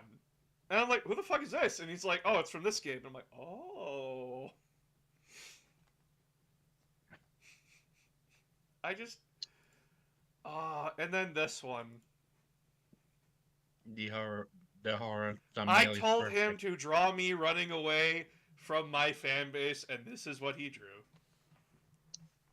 I wish I could see this. Now, here's how to make the Ultramarines video. Make it blue. I've already asked him. I've already talked to him about the next one. He says that he's a bit busy right now, but he will get to it when he gets to it. And I am perfectly fine with that. Also, like, guys, gals, non-binary pals, someone that draws a unhappy sticky note on Isaac fucking Clarke's face. I told him to, like, draw Isaac in a bad mood. This was his call. I did not tell him to do the sticky note. He just had the sticky note. Boss, please post this somewhere. I need to see this. Where? I will post it. I will post it in the Discord. Is the thumbnail of the... I can't see it on the stream.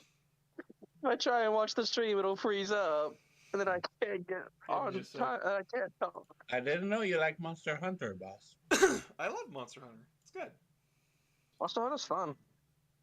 My favorite monster is It's a game that I do not like playing alone. It is very much a game that I like playing with friends. The best monster sadly hasn't been back in way too long, and it's a crime. There you go, Hollow. It's in art. Well, it's in memes. Giganux needs to recharge. Sorry, boss. Focus on the Pokemon Go community, or I made the stream. Stream's still going. Posted in memes. I posted it in memes. Memes. Which, by the way, if you have not joined the Announcer of Games Discord server, or as we call it, the EVIL Discord server, please do.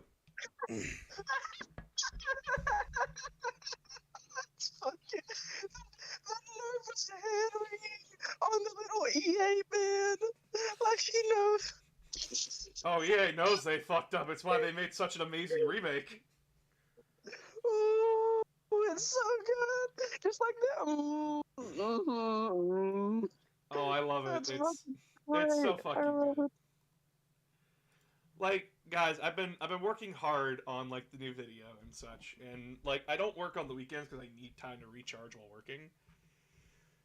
But my god, I have also been looking up clips like crazy, and I want to show you a clip that I want to put into the video. I just don't know where to put it.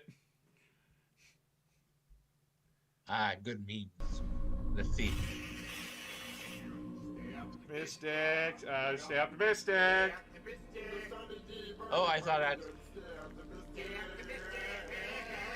I want to put that in there somewhere about the Ultramarines video. Is that like, oh, things are gonna get better. Stay optimistic.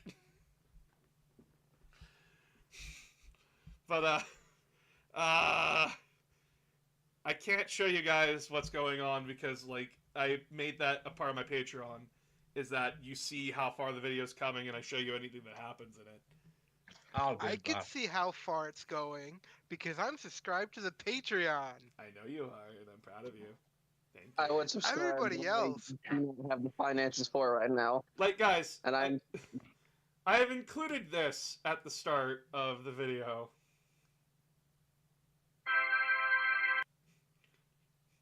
I went from, I can't either. I went from 12 hours a week to 4 hours of work because our main contractor fucked us over. And yeah. But yeah, like, it's just... It's a good shit. This has been, like, very creatively helping me. Because, like, it's just things that I want to respond with a lot of the time. Like, this is my favorite. What did you just fucking call me? What did you just fucking call me? And then there was the YouTube video that I posted. Where is it? It was the optimistic. No, it wasn't the optimistic one. It was a different one. Hold on. Okay. I'm going into my very personal and private porn files. Don't worry about it. I posted the Matthew Ward meme. Oh yeah, the Play the forbidden note. sound. Holy shit! We'll always love you. I can't believe you did this to me, goddammit! How could you do this to me? Matthew Ward. I'm not gonna get into it here because I'm getting into it in the video. But this man, this is the most lynched man I've ever seen in my life in the gaming, in like the tabletop gaming community, all because he helped write one book. Wait. Are we talking the same Matthew Ward who wrote Demon Kielbasa? Or am I thinking of someone else? That was not Matthew Ward. That was not Matthew Ward. Okay. Matthew Ward is the guy who is a very good writer. I'm going to remind everybody he is a good writer. He was writing a lot of editions. But when not given a leash, he tends to go overboard like a fanboy, i.e. something we're all guilty of. It was a grand deal. I also wrote Arcane. This is the guy who basically wrote the Ultramarines to be the most specialist of special boys that cannot lose. Oh, right. Now I see it. Knight. Now I know. Now I remember who he is. He's the reason everyone's like, God, I'm so sick of Ultramarines. And now Ultramarines are cool again. Yeah. Yeah. In my opinion, Ultramarines is not my favorite faction. My favorite faction is the White Scars. Granted, that is solely because of the Khan, because the Khan is based. Khan's based, guys. The Speed Demon Primarch got a bunch of conflicting information, and he sat down and waited and waited to see what the hell was going on. Think about that for a moment. The Primarch, whose entire thing is gotta go fast, sat and waited. Oh, I believe that oh, wow, he actually held still. Although it is 10,000 years too late, I am happy about his progress. Actually, sir, I believe the Rhino was going 100 kilometers an hour. Exactly what I was about to say, boss. Quote text-to-speech emperor. I'm so proud. I actually thought about it. I'm surprised of it, but if we go for Loyals chapters, I would say the Ultramarines are my favorite. If we don't go into the sub-chapters and everything else. Oh, if we go sub-chapter, then it's Raven Guard. Also, by the way... Raven Guard is a main chapter. Is a what? The Raven Guard is a main chapter. They're one of the original legions. Not the Raven Guard, the Blood Ravens. The Blood Ravens. Oh, yeah, no, they are. You know, they are an unknown sub-chapter. The ones who just happen to Also, none of you are looking at the Twitch, and I'm happy about that. Oh. When the deadline is tomorrow, and you spent your entire weekend playing Warhammer. Right. Homework should be abolished. Homework should be abolished. It does nothing. It's proven that it actually hinders education. Yeah. But personally, I'm a fan of what's the name again?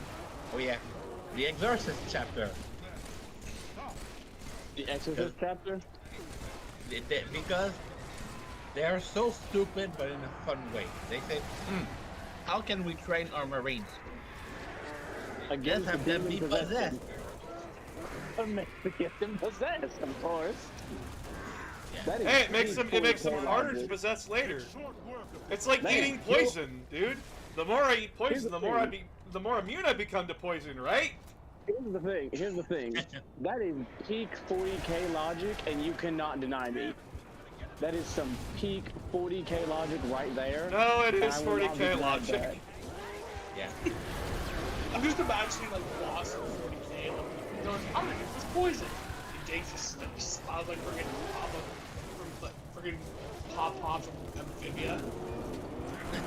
I don't feel safe. You know what? No. You know what I just thought of? I just thought of a joke that the Russian Badger said. That's like shooting yourself with lower caliber bullets to build up a resistance to higher calibers. Another example of something that would be 40k logic. Dude, I know the best way how to help the economy recover. Just blow up Alderaan. You can't solve the economy with genocide! But the unemployment rate is 0.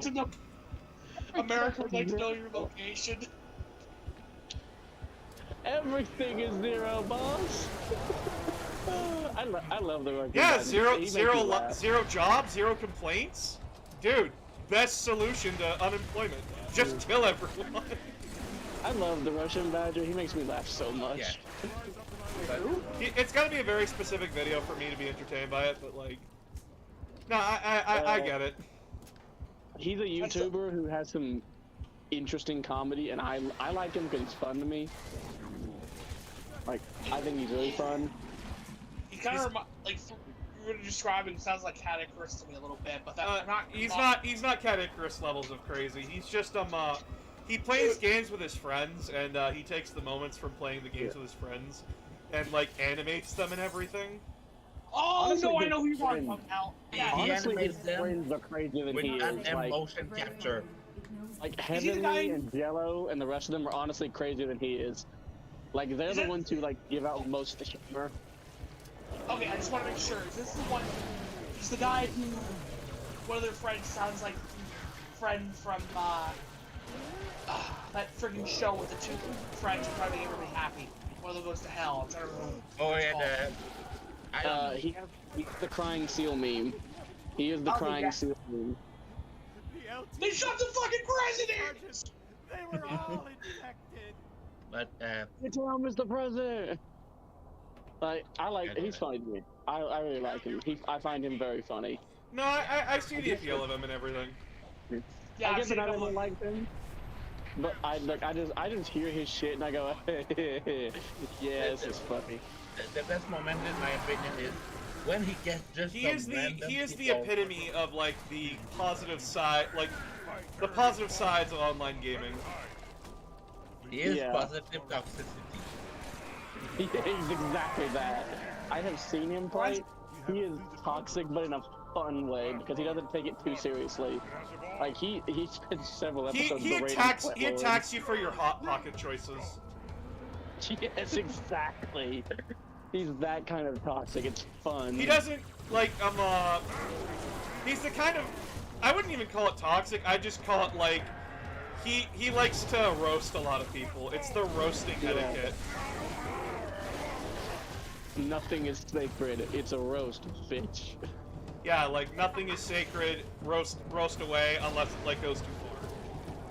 It's chaotic. I do remember him like chewing somebody out for like being racist in a game. Yeah. I remember one time he made a statement. It was I think it was on a War Thunder stream he was doing, but he was like, "I'm not saying defund American healthcare. I'm saying that there was a bill to take all of our healthcare spending to get every family an M1 Abrams. I would vote for it." And then all of your names lined up green and Discord crashes. It's like that is peak humor. I love it. They're the epitome of He is a walking shitpost. He is a walking, talking shitpost, but he's a walking, talking shitpost that I'm okay with. Yeah, he's a good shitpost. He's like He's a lot better. Yeah. He's like that train wreck shitpost that has like a hat that has like scrunched up face and everything. He's just he just plays games that I'm not into very much. That's fair. That's fair. There's a lot of game grumps. Jesus. Like again, I like him. I think he's funny. I especially remember one episode where he did World of Tanks, and he caught a clip of a tank driving off a cliff and then taking the corner armor and hitting another tank and blowing it up. And the description is, I just watched that T-34 fucking elbow drop this tiger, and it literally looked like that. I'm like, that's fucking hilarious. I love it. Yeah, so the reason why I don't watch him a lot is because he plays games that I'm not really interested in. Like Siege and World of Tanks, War Thunder. I'm not into those games. Yeah. He's been trying to but he has done games that I do like Warhammer 40k Space Marine. He did Space Marine. Brother, get the flavor, the heavy flavor. And like he does like the jokes that I actually do like from Warhammer 40k. And he is aware of like the problems of the Imperium. Like he actually does call them like racist and everything.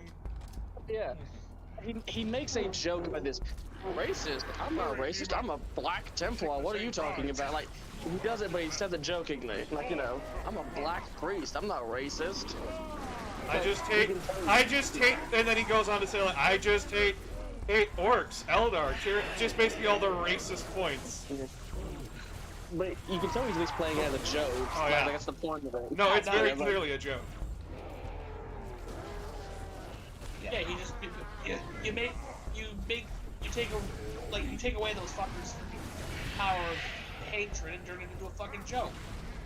Yeah, it's good. Yeah. I like it. I remember he played Among Us with his friends, and I think it was Heavenly, or might have been Jedi, but Heavenly was one of them was the imposter and was in front of Badger, and he forgot to mute his mic. So you get the fuck you looking at, bitch, murders Badger in front of three witnesses. No, he murdered someone else in front of Badger, and Badger straight up just went like, hold on, I'll get the fucking footage. Murders this man in 4K, 3 cameras, HD, in 1080p. Fucking send it. That was a different one, but the one I'm talking about is like they were on the second map, Mira, and Heavenly murks him in spawn in front of 3 witnesses. The fuck you looking at, bitch? Yeah, the fuck you looking at, bitch? Murdered in front of everyone. Did he try to like freaking like justify himself? Like say it wasn't me. I didn't do it. I love it because Heavenly doesn't even deny it. He's like, nope, I fucked up.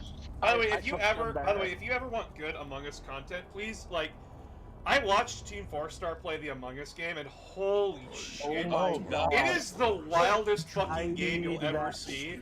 Especially with like the one person that you never think would be like the person to win all the time is a guy named Kieran. Oh my God, Kieran is galaxy brain a lot of the time. And like, there's no way they actually did this. So like Kieran gets one of his partners. It's actually the voice actor for the character Saris from Hellsinger Bridge. Oh. It's that voice actor. Yeah. And they suck at Among Us. They suck at lying. And so Kieran gets put on a team with them. And he goes, this is the biggest brain play. He kills somebody in front of He's in engine when reactor's going off, and he kills somebody in front of his partner, calls emergency meeting, and pins it on their partner. Because at no point would an imposter ever do that to their teammate. And he wins the round because he did that. Because no one would think he would do that. I just remembered, I watched a stream that had Joe Cat and OSP. Oh yeah! Oh yeah, where Red and Blue were teamed up and they killed Joe. Cortana. And he's like, no! Blue's in on it! Blue's in on it! And then my last favorite one is when Markiplier was playing it with his friends, and he murders Wade. Yeah. Open and admits to it, and everyone's like, I can't tell if he's lying or not. No, he doesn't admit to it. He just says. He said, maybe I did. He might have deserved it. He might have deserved it, and like. He's using Jack some So the best thing that you can do in an imposter game is that you just stay calm and confident. Don't start trying to pin blame on someone else. The thing that Mark did there is that he just played calm and collected, and he just played ignorant to what was going on. And when he was accused of it, he's like, oh no, I totally admit I would if I was. I might have done it. It's great. But he plays it so straight. That is. Jack figured it out, and no one believed him. And he's like, now he's gonna gloat about it. Yeah, now he's gonna gloat about it because he won. And the worst part is you can hear in Jack's voice the freaking like, Jesus Christ, what the fuck is wrong with you? He clearly did it. Soon I have a Warhammer match. Time to continue the crusade of my word bearers. Anyway. Word bearers. You know what? I just thought of something. I want two things now. I want to see Team 4-Star play Among Us, but with the voice actors, like Vegeta, Goku, and the shit. Oh, they do. They do. They have Lanny. They have Taka. They even have their lawyer. They even have their lawyer. I love it. I love it so much. Because, like, their lawyer, oh my god, he is one of the pettiest motherfuckers. It is so funny. He's a lawyer. He's like, guys, you saying that I'm bad at lying, is like, you guys, just because I'm a lawyer does not mean I'm good at lying. Just because a NASCAR driver is good at driving a car does not mean they're going to be good at Mario Kart. Yeah. No, I love the fact that I also want now. I want an Among Us game, but the idea behind it is that it's a 12-man game, and not 12-man. It's like I think you can get a 15 now, but it's like the Primarchs. Oh god. Oh, the Primarch heresy. Oh god. Yeah. Alfarius is not allowed to play. Among Us. And do you know who the imposters are? Oh no, do you know who the imposters aren't, but who also gets voted out immediately? Alfarius. Like, immediately gone. He was not the imposter. And of course, like Russ or someone. No, Dorn was leading the charge for that immediately. It's like, actually, Gullyman would be the one to do that. Gullyman's the one that openly criticized Alfarius. I thought it was Dorn. No, Gullyman's the one that did it. He said it was a waste of bolt shells. Remember, Rogel Dorn's not an administrator, he's a city builder. Fair enough. Then again, Alfarius does have my favorite line about Dorn. The man has... That man, he doesn't lie. How can I trust him? He doesn't lie. How can I trust him? You can trust that he won't lie to you. There's also the best line about Lehman Russ. That he actually made Lehman Russ laugh. Rogel Dorn? Yeah. No. Altair just made Lehman Russ laugh. I don't remember that one. Yeah, if I remember well, is Lehman Russ saying, okay, everybody has their job. What's your fucking job? And he said, keeping secrets. And Lehman answered, well, there should be more of you, considering who our father is. And that was before Omegon was found. And then Omegon was found. Well, so yes, let's go. Because that's complicated. I just remembered something. I saw a TikTok video where it was like the Primarchs in the bathroom, and the one that made me laugh the most was Alpharius and Omegon, because Alpharius was brushing his teeth and Omegon was showering, and the plan was to meet Angron throughout the day and make him wonder the entire day why sometimes Alpharius smells nice with bad breath, and sometimes why he has good breath but smells horrible. Speaking of, I bought the Angron model. I don't know why. I like Angron, but I also hate Angron because Angron killed Yarick. He didn't kill Yarick. We don't know. We don't know who killed Yarick, that's the thing. Yeah. Oh, we don't know? We just assume it was Angron. We assume it's Angron, but it's not Angron, I can tell you that much. I've read the Wheel of Time in books with fake characters. I have a pretty good idea why you can't trust someone that doesn't lie. Well, here's the thing. A lie of omission is still a lie of omission is still a lie. Omitting something from your words is lying still. That is fair, and Doran has literally never lied in his entire life. He's incapable Doran, of it. Like it's arguable why Dorn's a fucking idiot. Do you think any Hollow? He's almost physically incapable of it, isn't he? Like at this Pretty point. much. Like, he gets so pissed off about lying, he banished his first captain over it. Adaptus. Adopted slut. Okay. Thanks for the sub. So, question. How do you adopt a slut? Is it just like going to regular adoption? Or like, what? Are you a slut for adoption? I don't understand how this works. Adopt a slut. I'm sorry, what? You fucking heard what I said. Don't fucking act like you didn't. I have bad ears. I don't. Did you, what? I didn't hear a word you said.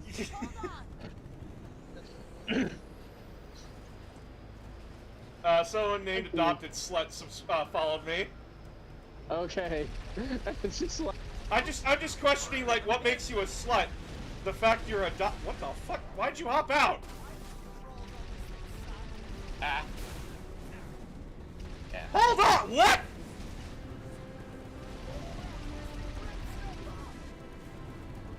What the hell?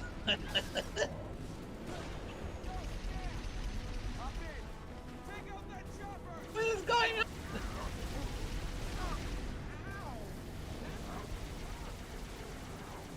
Alright. Chat!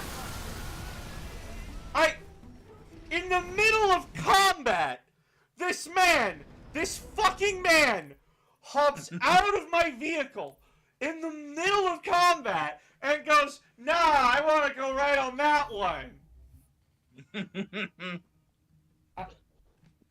I have never seen, I have not heard of a Marine doing that in live fire. You got bamboozled. The balls on that man are brass. They are incredible.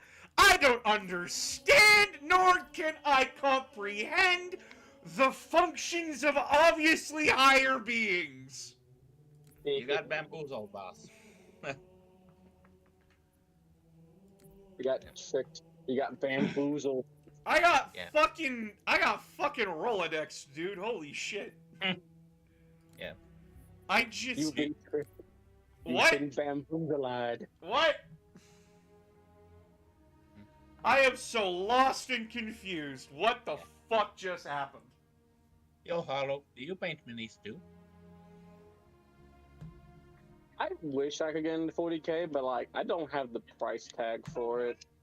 Yeah. It's fun. It looks fun. Hollow has a thing called children. Fair enough. Hollow has a what? Now, Hollow, I do point out that you still can play 40K without buying a single model.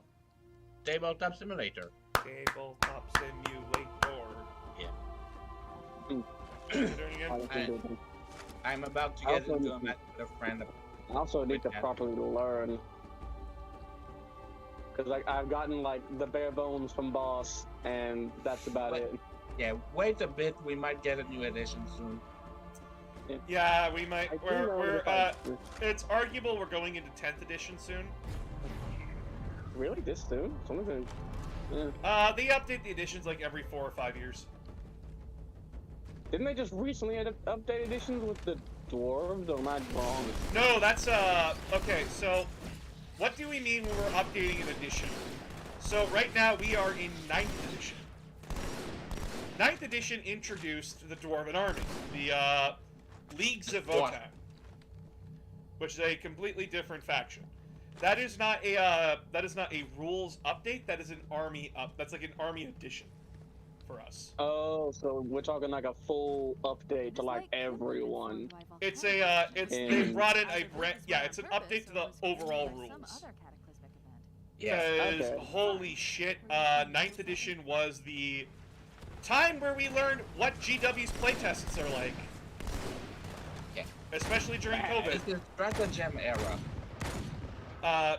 So the best way to put this is that GW's testing group is 3 guys. One of them has a rulebook, one of them has a phone, and the other one is just there.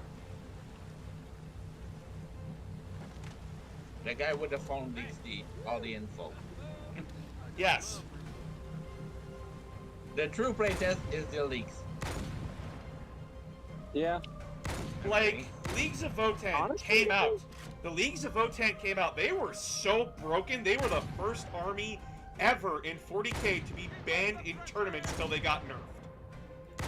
Honestly, though, like most playtests usually don't do like they don't go past the fucking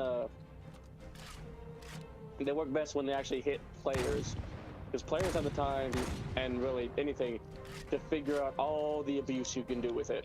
Well, you also have to remember first about what GW is as well. GW, on multiple occasions, has stated, we are not a gaming company. We are a model company that happens to make games.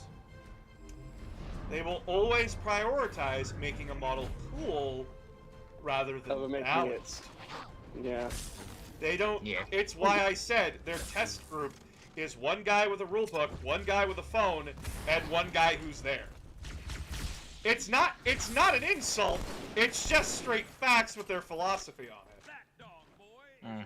Because you want a model to be broken you want the models to be cool. Yeah. You don't want them to be like, oh, well, this is the best unit for this. It's gonna happen regardless. But if I want to sell an army, how do I sell an army? You make them fucking ridiculous. Yeah. The amount of people who bought Iron Hands near the end of 8th edition is very telling about GW's philosophy. Yeah. Ah, now I see. There's a submerged section that connects these towers to the outlying structures. Yeah. Like, here's the thing. Looks like we're going The most down. controversial army back in 7th edition was the Imperial Knights, the Titan army. They were hard to bring down, they were stupidly annoying. And then end of 8th edition happened, where we revamped the entire rules of Warhammer 40k to be more accessible and allow anyone else to look at the book, understand what the game is doing, and that they can pick up and play. You know, the Iron Hand Space Marine overall. chapter, the Iron Hand Space Marine chapter in Warhammer 40k is the most neglected kid I've ever seen in my life.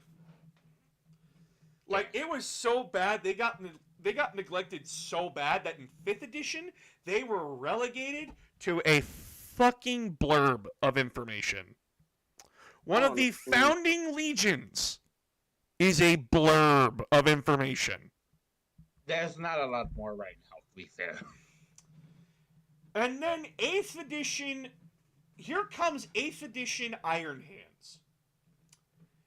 They rock out with their titanium balls out, stare at every army in 40k and say, you're my bitch now. Here's how it worked. I can make one of my dreadnoughts a character. characters in 8th edition could not be targeted whatsoever if they were behind a group of models. That is busted. So what you did is that you got a Leviathan Dreadnought, the toughest Dreadnought that we have. Iron Hands could make a Dreadnought a character. The Dreadnought is now my warlord. I have given him an ability that allows him to self-repair. I now have 3 tech priests that back him up. I make him I make him anti-everything. Oh my god. And as well, I park 3 units of 10 in front of him because I can just look out, sir, drop my wounds onto someone else, and feel no pain that shit away.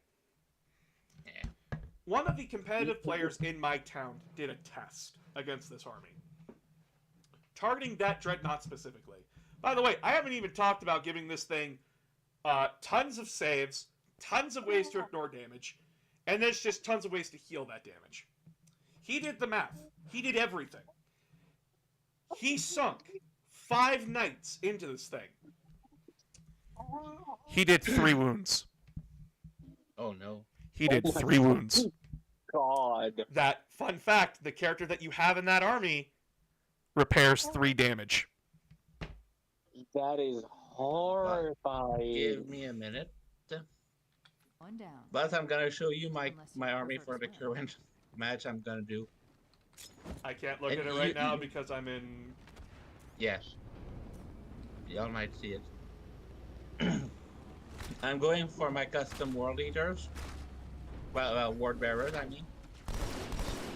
It's 5 squads of possessed, a venom crawler, and a master of possession. Okay, what does this have to do with anything I'm talking about? Well, it's just I was about to start the match. I just wanted to show it. Sorry. Cool. Didn't mean to cut. So anyway. Yeah, sorry.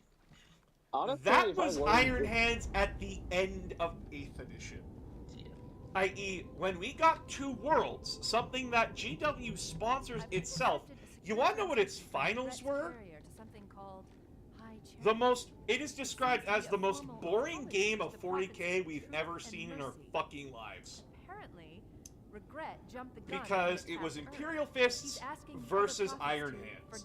It was an army that refused to die against an army that refused to yield. That explains why there were so few ships in his fleet. But it's odd. It was the immovable object and stuff before us, yada yada yada. Now it ended in an Iron Hands victory, but that was 4 hours of watching 2 armies shoot each other and do nothing. 2 things that I just remembered. Number 1, if I were to start doing 40k, I want to do a guard army, even though I fully know that means I am going to be spending a lot of money. Because guard is horde, but guard also is fun.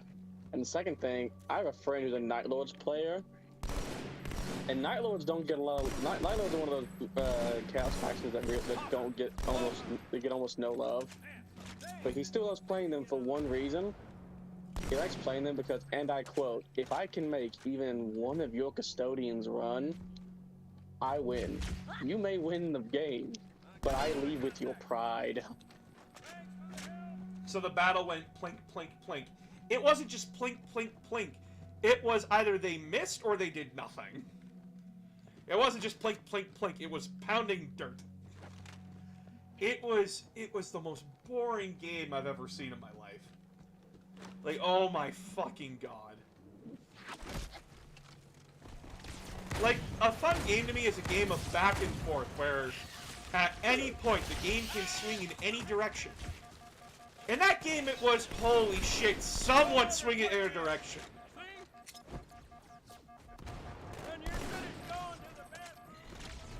I fucking hate that kind of game.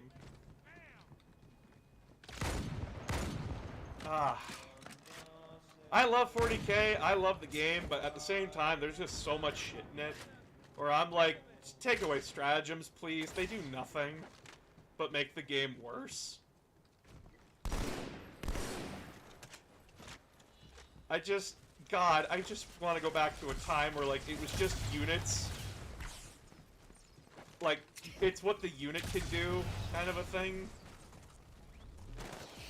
But at the same time, I have to remember how fucking stupid 5th edition and 6th edition were. I would have been your daddy, but that dog beat me over the fence. I finally just got what that fucking sentence meant.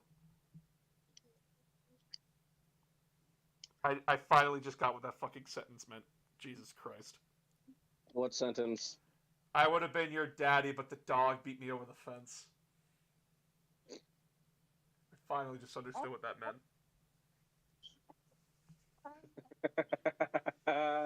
That's bad. I'm so fucking stupid.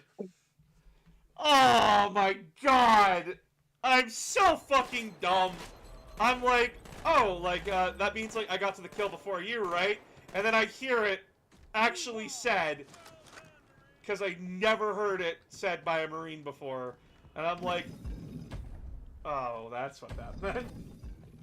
Your description of it reminded me of the Metapod in the original Pokemon cartoon. Pretty much. Guys, a game where nothing happens is the most boring fucking shit you can ever do in front of me.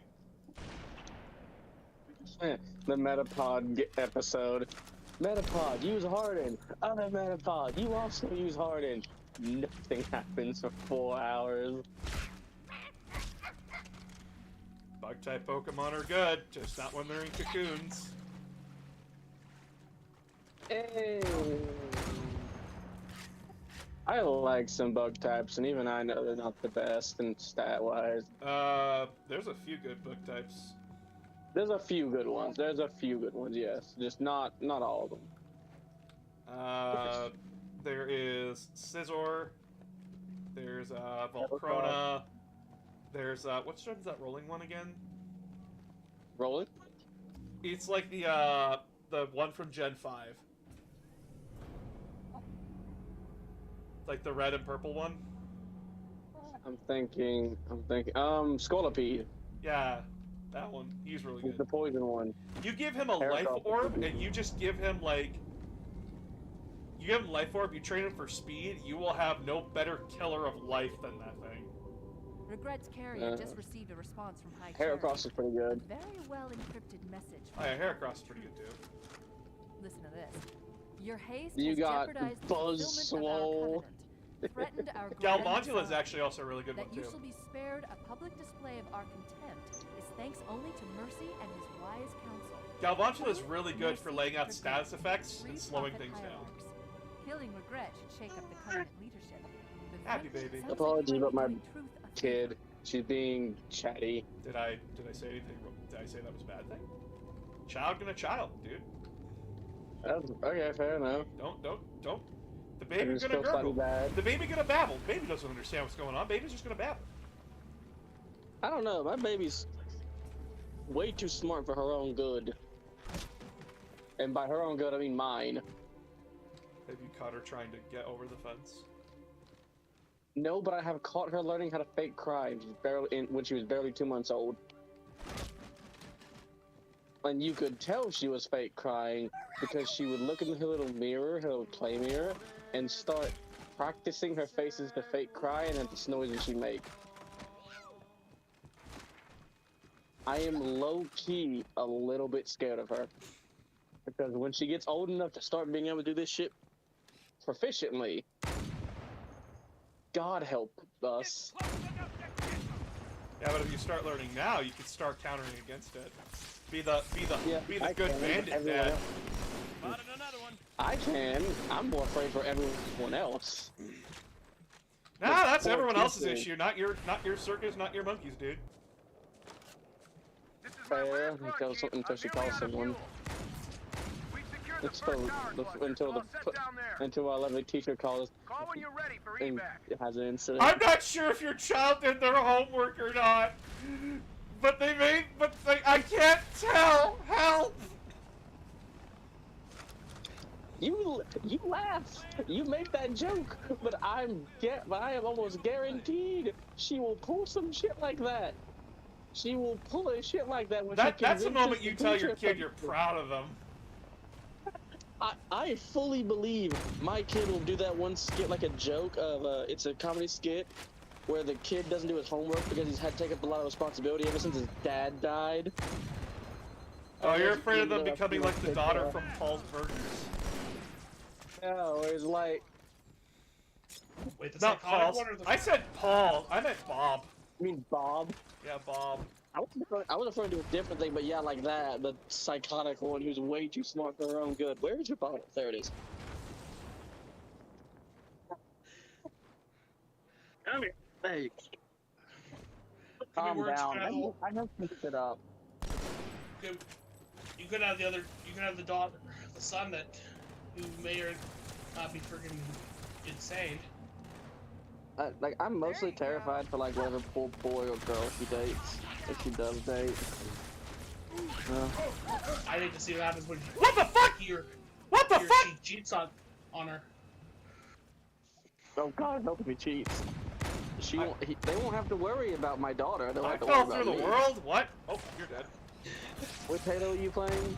2 anniversary. Oh, that makes sense. Well, that Marine just showed up to die. Holy shit. What if you're the dad that you'll go up to the person and go, whatever you do to my daughter, I'll do to you? No, worse. I do know one thing. I know for a fact that after about the 3rd or 4th call I get where I show up to the school, they're gonna start requesting my wife over me. I'm not gonna cut that school any slack. Dating Dating advice for the guys. If you're scared about your girlfriend's, if you're scared about your partner's dad, don't be. Just remember, buying him some food will instantly put you in his good graces. That's genuinely that's pretty accurate, in total honesty. Buy him some food. The best way to win a man is through his stomach. The quickest way to a man's Now, heart if you're is if you're someone who is in the LGBTQ and you find out that your partner's family is homophobic, I have no advice for that one. I'm sorry. Actually, Oh, sorry. After you. I have a friend, and this is straight up funny. He ended up coming out to his parents, and he said, and I quote, I came out to them one day, and my parents were religious, they were they're Catholic, so I was really terrified about it. You know what they fucking did? What?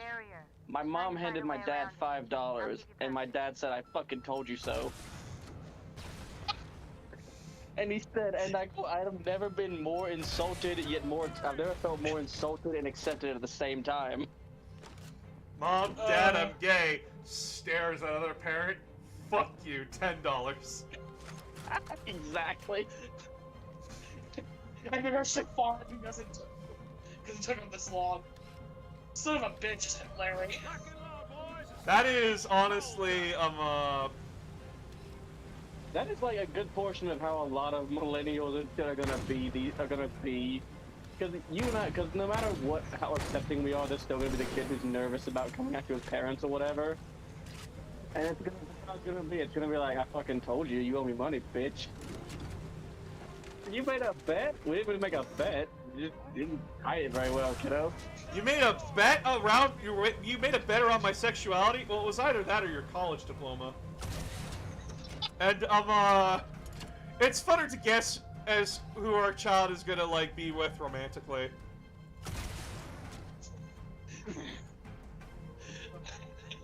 Because one of us will be wrong. Rather than both. Insulted, like, why is it was only $5? Why couldn't it be like $100? Well, kid, you see. It's $100 of my own fucking money. Yeah, it's also millennial and like Gen Z parents, so like. You think we got $100? Yeah. I am. Guys, the only reason I have money is because you guys give me money. You guys find me entertaining enough to give money to. I make $45 an hour from driving a rock truck all week. Yeah, you got a rock truck all week. I maybe make $50 a stream. I currently work. And that's if Daddy Aramis is in chat.